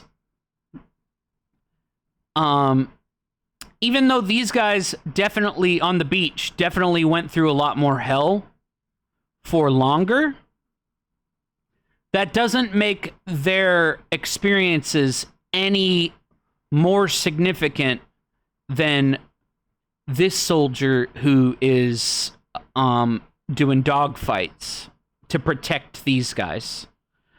In the same sense that these guys, civilians, it's just as significant of an experience for them and something that they are going to remember. The movie is about memory and how we take in our experiences and such. These guys here, who were here for a week, they're probably not going to remember the small little details here and there, right? The guy in the air, he's going to remember a shit ton of the small little details. So that warrants his extra time in the movie in relation to his amount of time, like, actually in the, like, in the heat of the moment. Does that make sense? In the same way with the civilians on the boats who are coming to save the guys on the beach. They are they weren't there for a week, but they'll remember the specific day in a very similar way that everyone else will remember their time there. And that's how I read the movie. The movie, the Dunkirk is very much so about remembering the importance of everyone's collaboration to get out of this just like universally shitty situation. And I think it does it elegantly. And I think it elegantly, sorry. And I think it is it's just beautiful. It doesn't talk down to you like something like Interstellar or The Prestige does. It doesn't treat you like you're a moron. It's just about being there and taking it in the same way that they would. Does that make sense? I don't think that Dunkirk gets enough praise for that aspect. I feel like a lot of people go into Dunkirk thinking it's just like an action movie, and then they're like presented with a semi like kind of art house like concept movie just about just the presence of like certain people in and collaboration in an abstract kind of way. It's told because you'll see a moment from like this guy, right? And then you'll see that same moment, you'll see this guy fly over these guys, but like at a different part of the movie. And now people have a problem. Some people think that that's a problem, but I think that's part of the subtext of the movie. Right? I don't know. I really, really, really like Dunkirk. I hope that made some sort of sense. Tenet, F tier. Better than this movie. Tenet is literally you remember how I had a problem with this and Interstellar? Explain Tenet? Do I really have to? This is it. This is Tenet right here. The entire movie.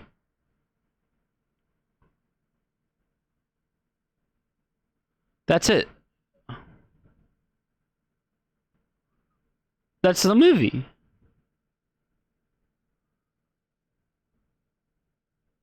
Here, I'll explain Tenet. I'll explain Tenet here.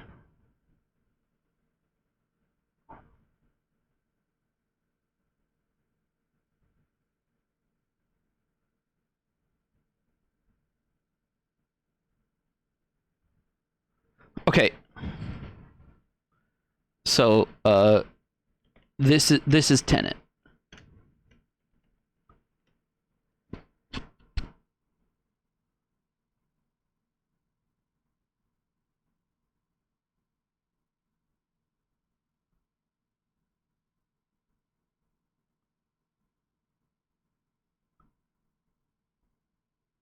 Make sure I turn that back.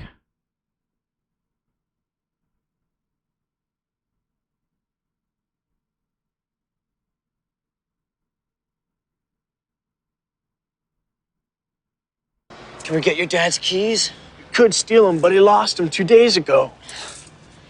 Only we could go back in time to when he had them and steal them then. Well, why can't we? Because we don't got time. We could do it after the report. Ted, good thinking, dude. After the report, we'll time travel back to 2 days ago, steal your dad's keys, and leave them here. Where? I don't know. How about behind that sign? That way, when we get here now, they'll be waiting for us. See? Whoa, yeah! So, after the report, we can't forget to do this, otherwise it won't happen. But it did happen. Hey, it was me who stole my dad's keys. Exactly, Ted. Come on. Exactly, Ted. That's Tenet right there. Do you need anything else? Any more explanation?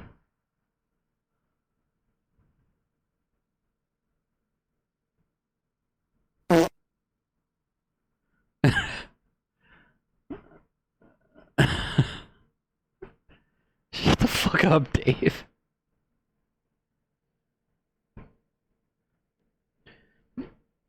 I don't know, man. It's just Christopher Nolan doubling down on the nonsense and acting like it's five-head shit. Yeah, like that's what Tenet is. Now, visually, again, really fucking cool. And the action sequences, very well executed. When you're just looking at them in isolation. But as soon as you start to try to make your brain work a little bit, the movie just gets worse and worse. So yeah, I honestly believe that Christopher Nolan views his audience with contempt. Like, he views them as morons that need every little thing explained to them. And it's kind of a miracle that we got Dunkirk so late in his current career. Technically, it's not really too late. Hopefully, he'll probably just keep making movies until he's like 90. But late in his career, in the sense that it was a more recent movie, post Dark Knight Rises and Interstellar. But yeah, I don't even much care for Insomnia, but I'd probably say it's better than Batman. You know what? I'll put Batman Begins up here. I think I would rewatch this over that, but I'm not saying Insomnia is like, come on, it's a B. It's good. It's fine. I probably should rewatch this, but at the same time, I'm afraid that I'd find a reason not to like it.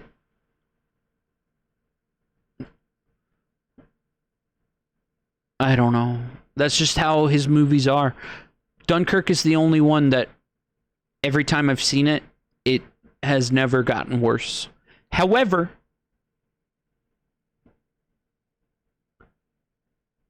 I don't know if I could ever watch Dunkirk not in a theater. I think that's the only problem I have with it.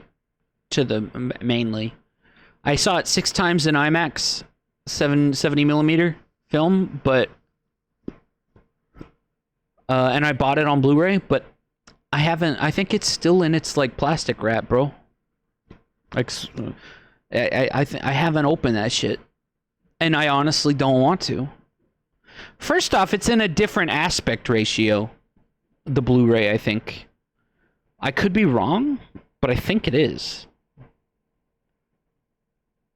Because the movie was released in 2 different aspect ratios. It was released in IMAX aspect ratio, and then normal, like, movie screen aspect ratio. So you're missing, like, we can probably see Dunkirk IMAX versus standard.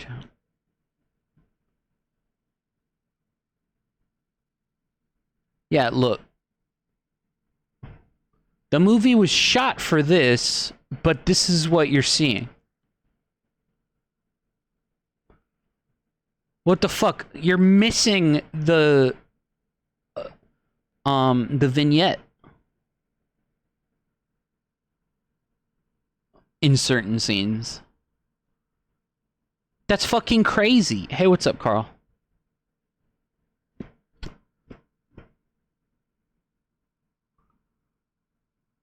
That's so bad, honestly. Like, they should release it in this aspect ratio on every screen. You know what I mean? Just have black bars on the side.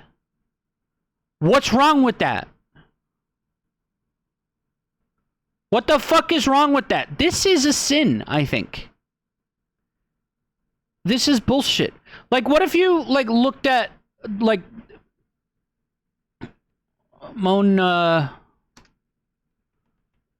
Lisa.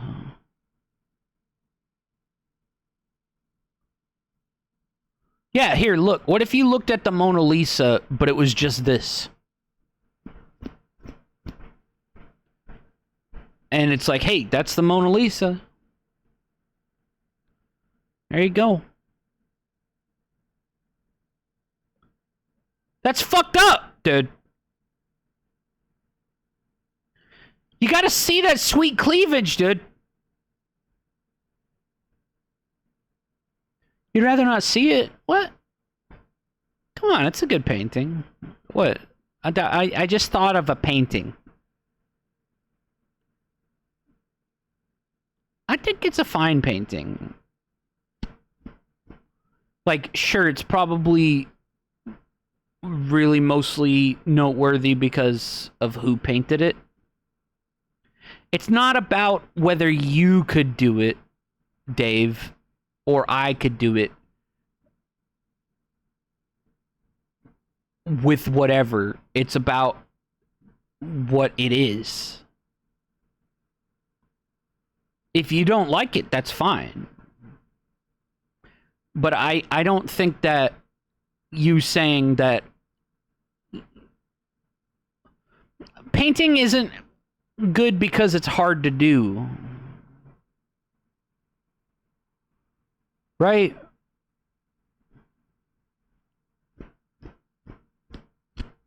It's because it captures this person's expression. Like it makes you wonder who they are and what they were what their relation with the painter was.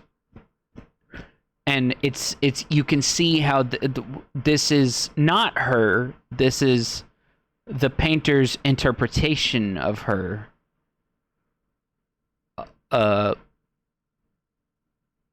With the tools that he had on hand. And it is beautiful, I think.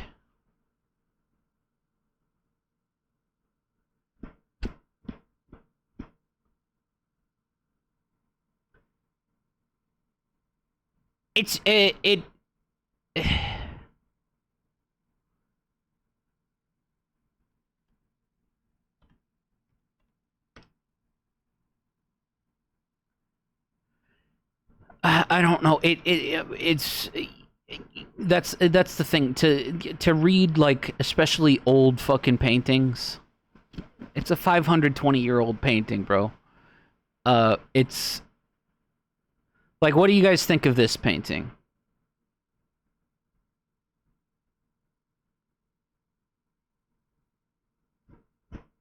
In terms of technique, I would say I like this painting more.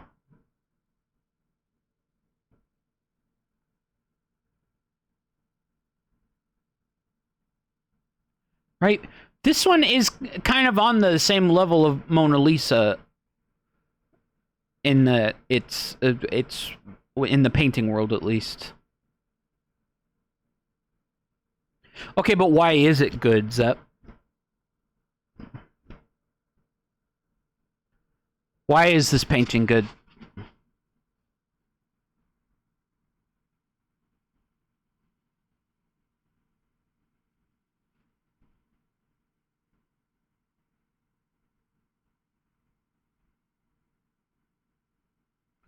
Welcome in, Carl.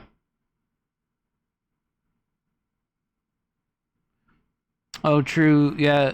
And Mona Lisa doesn't have the lifelike. Oh shit. Oh shit. I did it again.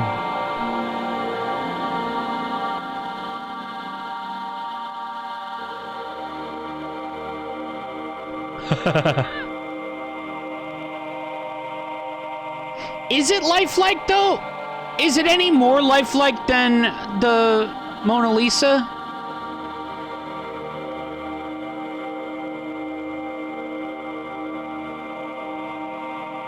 If anything, I would say that this one's more lifelike. But I think there's definitely some impressionism on both of them.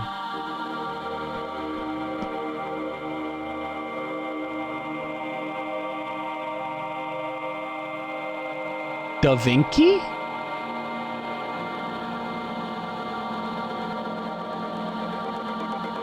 Look.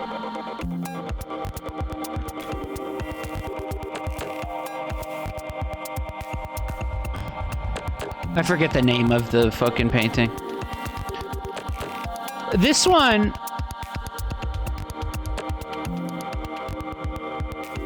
is actually less lifelike if you look at it.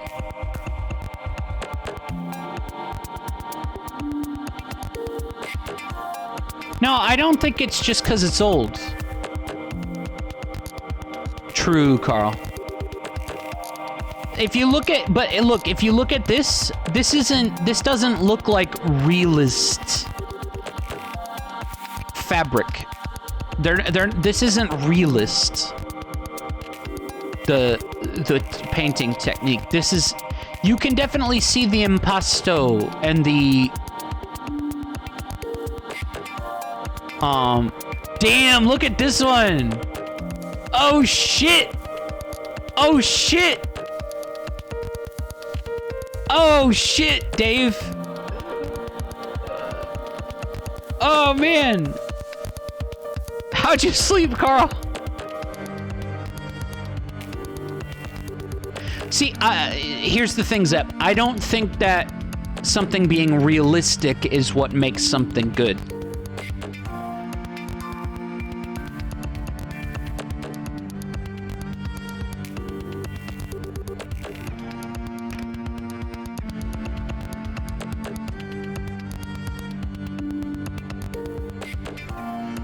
Inherently, I should say.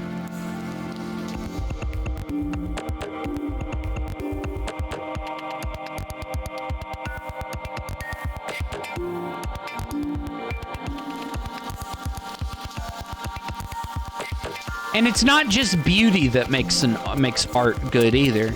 And in fact, for this this painting right here, it's actually kind of not the beauty that makes it good, I think. I think this is a good painting, but in many ways it's kind of disgusting.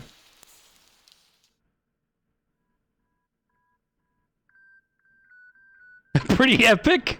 Yeah, no, yeah, it's definitely about the Sistine Chapel. It's about the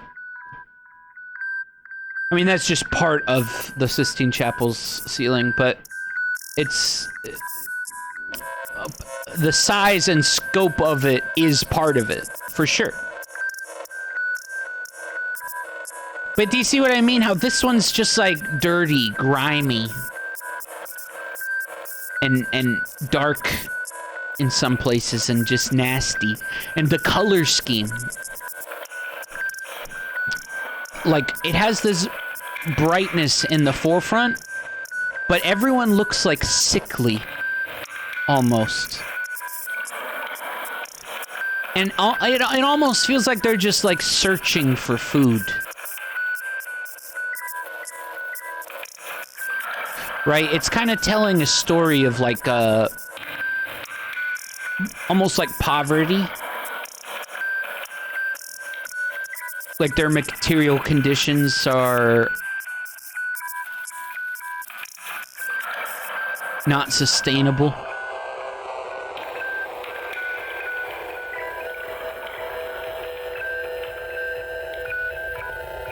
This is kind of small.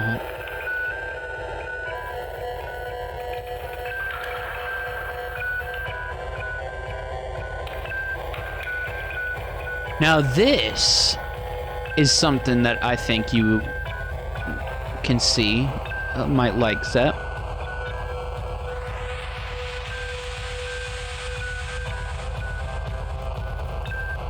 Right?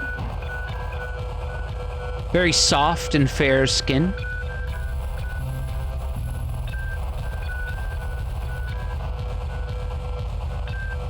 Oh, that's actually my favorite painting.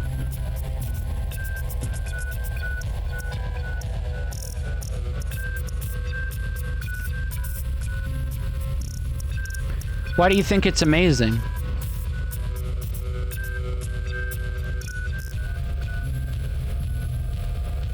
Because I agree.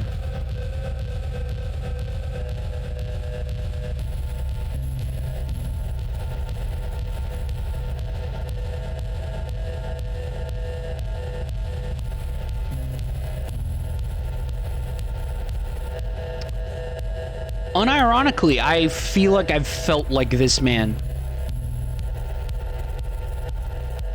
in many times of my life. Okay, but what do you mean by surreal? See, surreal in, like, colloquially is often... No, it's 100% a horror painting. This is about the horror of, like, I read it as like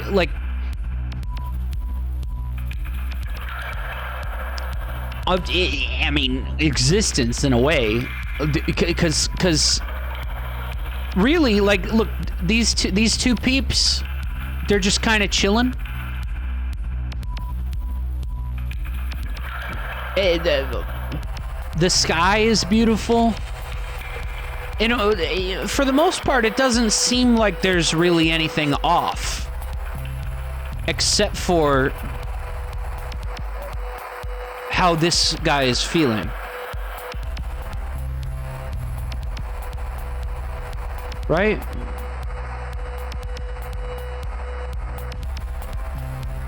You could, yeah, well, here's the thing. Dave, you can read this as, like, a bad kind of red sky, or you can read it as a sunset.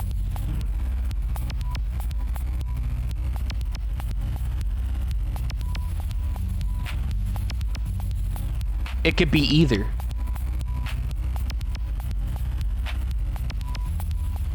Also, nuclear Armageddon can be beautiful.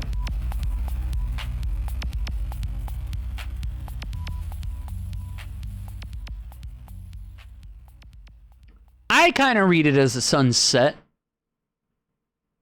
but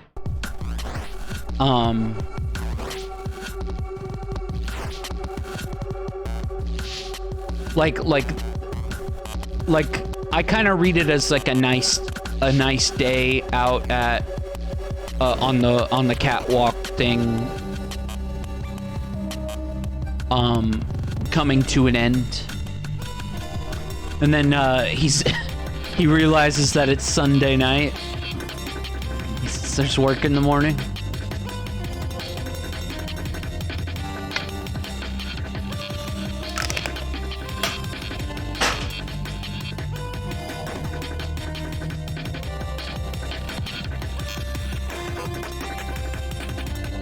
I don't know, just like but also with the strokes of the painting. Doggo.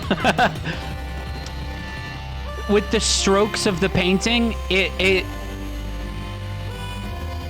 kind of expresses to me also, in a sense, like how this guy is kind of sees the world and is sort of in like a warped way.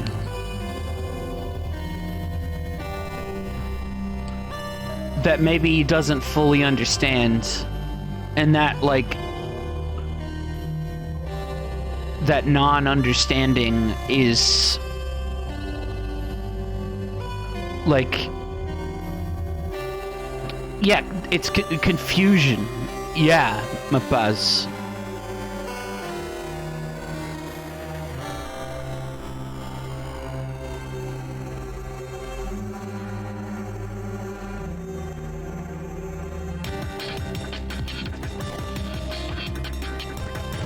Yeah, I really like this painting. There's a lot in it.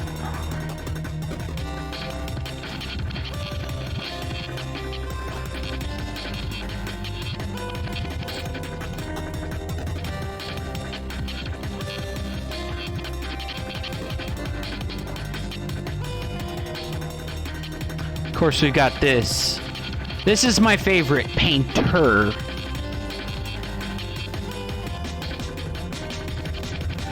We're just going through the greats. Aren't we?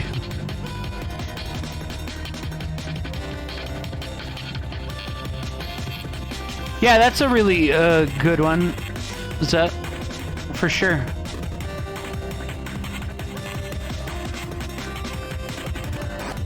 What do you think about this?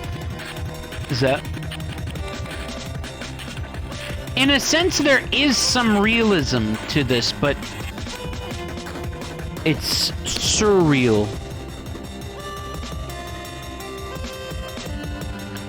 Because the way that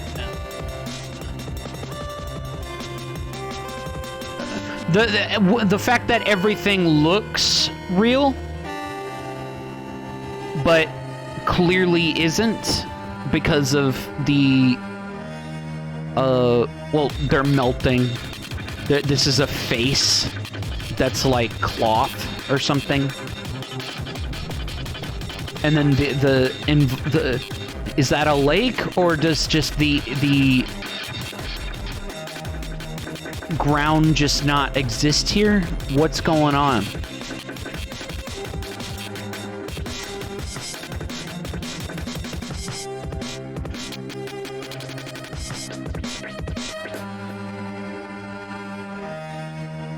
Well, that's the thing. That's the thing about paintings, is that some paintings, of course, do have very specific intentions behind them, because which that you can read into with like where a painter was in their life, what was going on in their life when they were painting that, etc. But a lot of paintings also, you're just supposed to take what you get from it, which can be different for different people.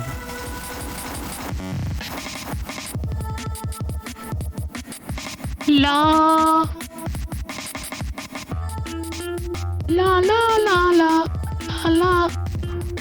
This is by Salvador Dali, same director as The Clocks. This was just called The Elephants.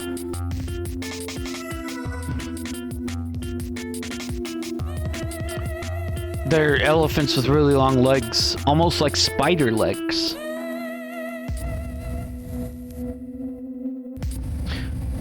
Oh, I said director.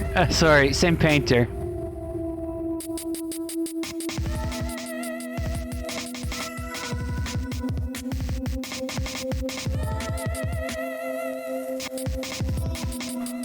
Well, that's what surrealism's all about, really, is that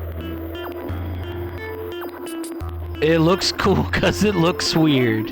Of course, there's a lot more to that. It's not just being weird for being weird's sake. Like, look at this shit.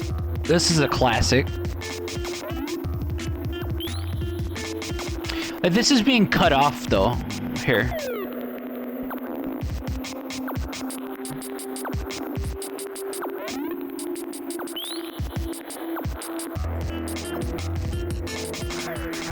La la la la la la la la la la la. Look, here's a portrait of Picasso by Salvador Dali. I've never seen this one.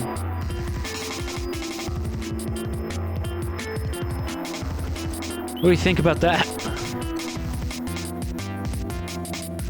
Wow, wow, wow. Wow, wow. I think there's probably a lot more into this if you actually know more about the two painters' lives. But I don't, so.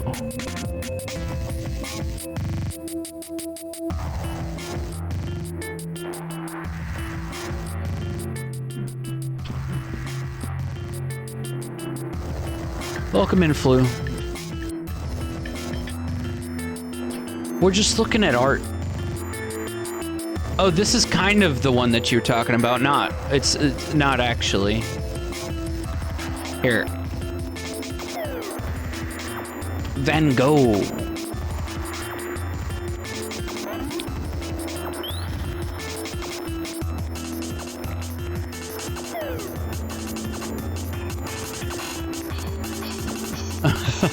Dave, just because you've like taken classes on this shit doesn't mean you're any better than this.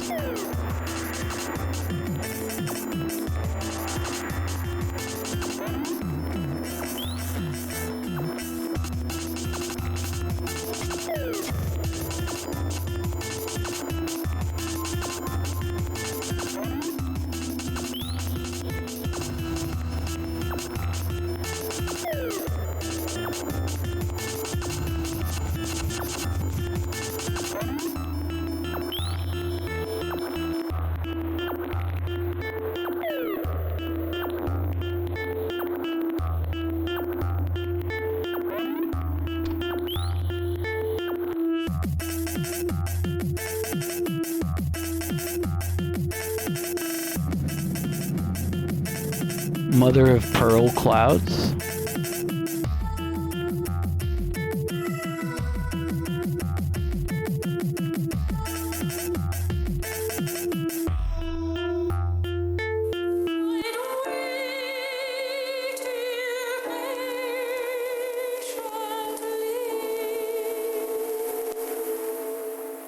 See, look, they're beautiful, Dave.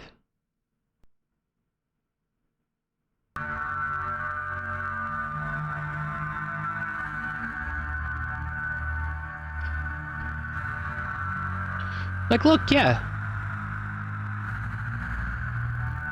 What's the problem, Dave? I mean, sure, if you know more about the actual guy.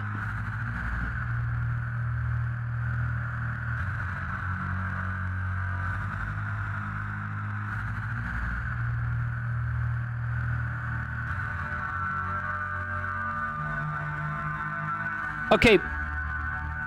Where does that come from, though?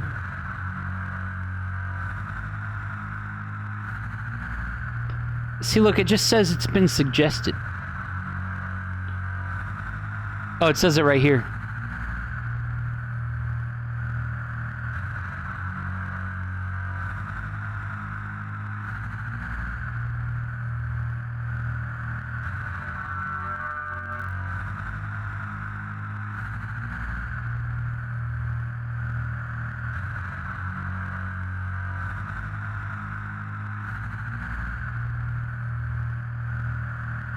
Okay, Carl.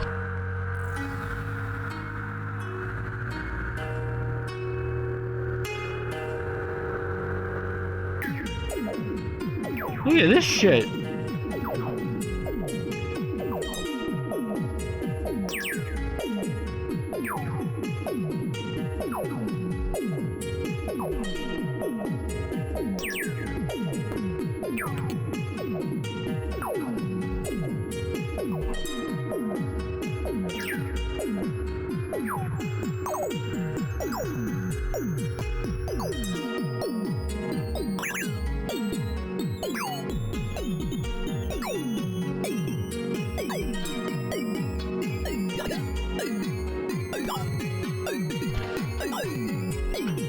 Munch said the sky turned blood red while he was walking one evening in Oslo, filling him with anxiety.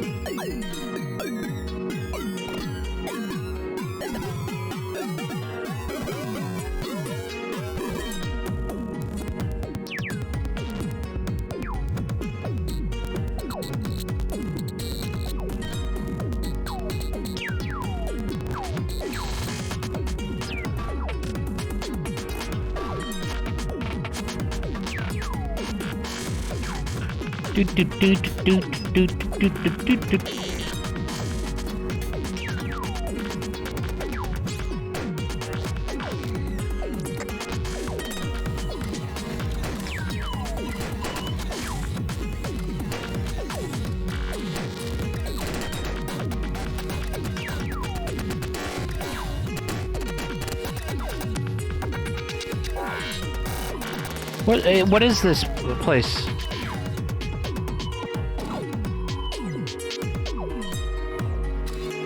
La la la la la la la la. He said he was in Oslo when he saw the red. So, where's Oslo?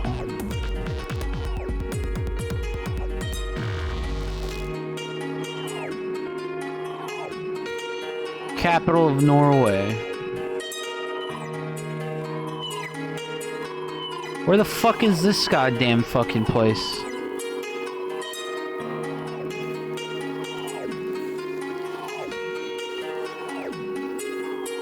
Indonesia? Dave, I think he was just having a fucking panic attack when it was fucking like... the sun was going down or some shit, bro. That's what I'm saying, bro.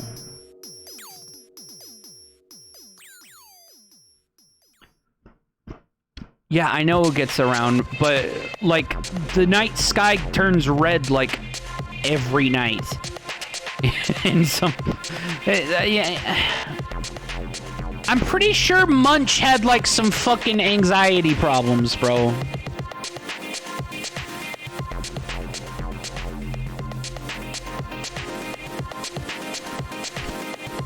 Yeah, you should apologize.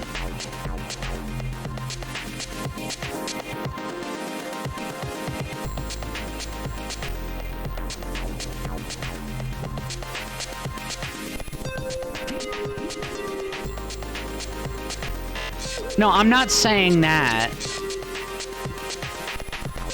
I'm like I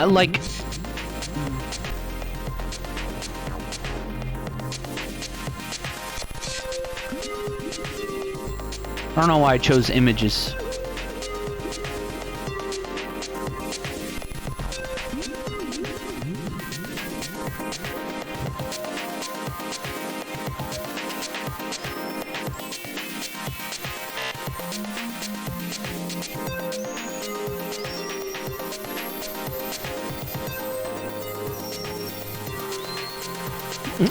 Jesus Christ, Carl.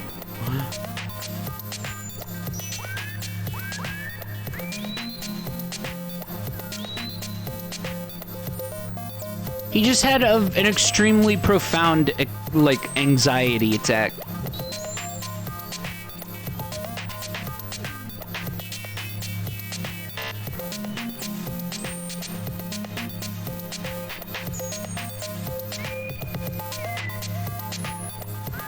Okay, I don't want to read about the painting anxiety. I want to...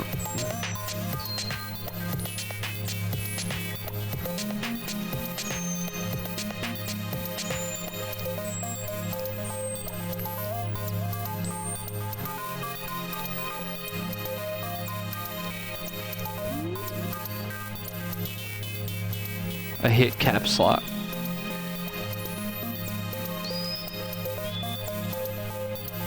Depression, anxiety, and bipolar disorder.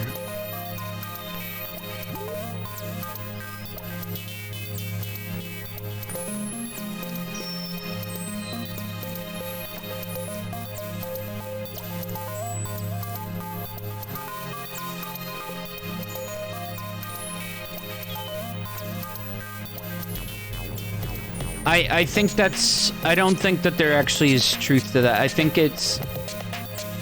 yeah, it's bad for the, quote, environment in the sense that it adds to, quote, emissions or whatever. Like, it adds greenhouse gases and shit to the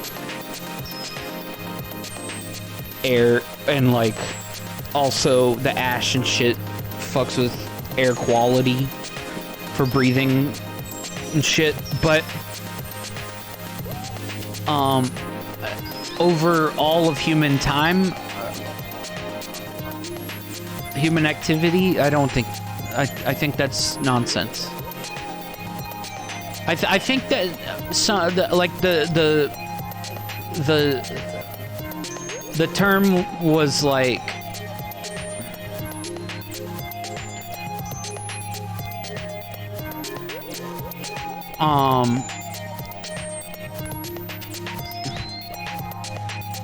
what am I trying to say? I don't know what the term was. Okay, but Dave, here's my thing. Here's my thing. Even if it was the, that volcano, the volcanic ash in the sky, and then the sun going through it and shit, I don't think it changes the irrational response of his mind.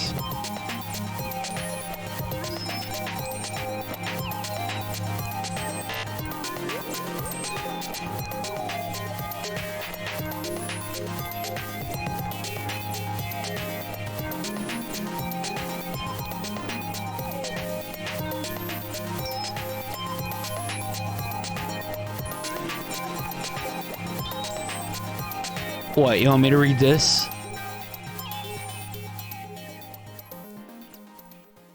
Suggested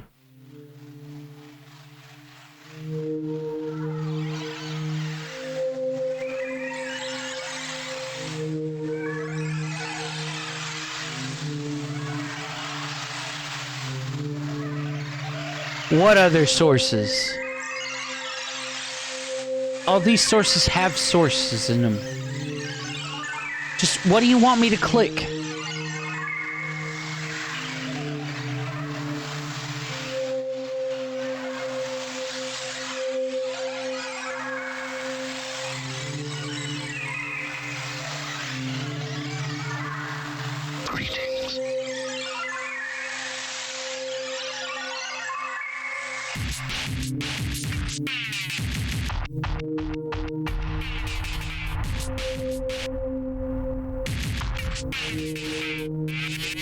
Light from below the horizon. Sunset colors.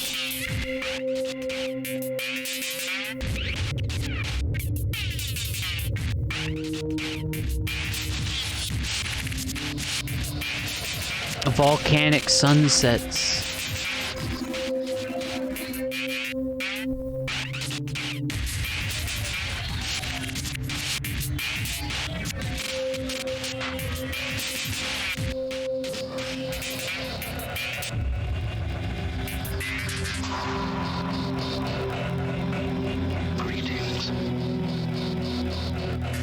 We don't know if Munch painted exactly what he saw.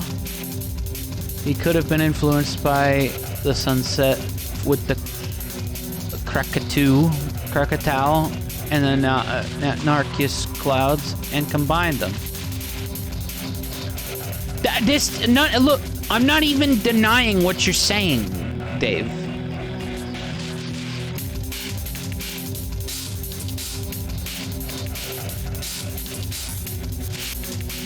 I'm just saying it's not that simple. I don't think he was he thinking, oh my god, volcano, fucking we're all gonna die. No, he just saw the sun fucking go through some clouds or whatever in the sky and it just like got to his core being, and his anxiety irrationally was affected.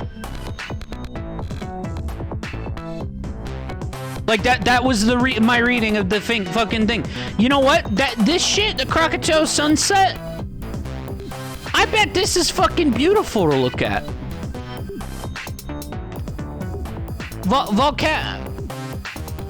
Volcanic sunset.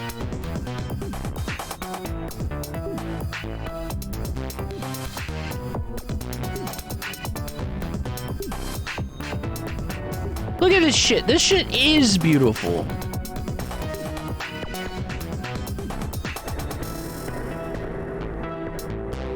I personally don't think there's any rational reason to be fucking freaked the fuck out by this shit.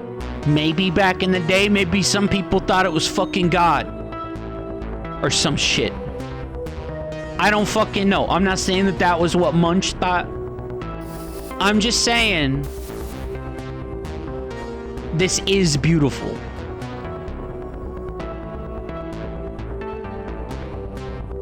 And I don't think there's anything to worry about. But irrationally, someone who's... It's Joe Biden's chemtrails. I don't know, Dave. We've got too far into this. Like, it doesn't change anything that there might have been a volcano involved. So yeah, that's Dunkirk and Christopher Nolan. Where do you think Oppenheimer will be on this list?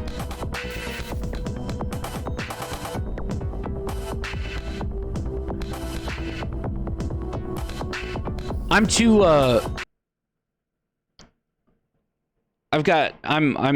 can't continue the game right now.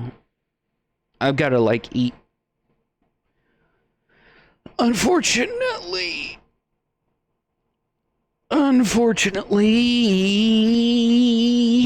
what do you guys think? Do you think it's time for me to eat, maybe? Or sleep, at least? I don't know. Thanks for sticking around. Sometimes I don't know how to end stream. Know what I mean? Right, Agnes? Right? Right?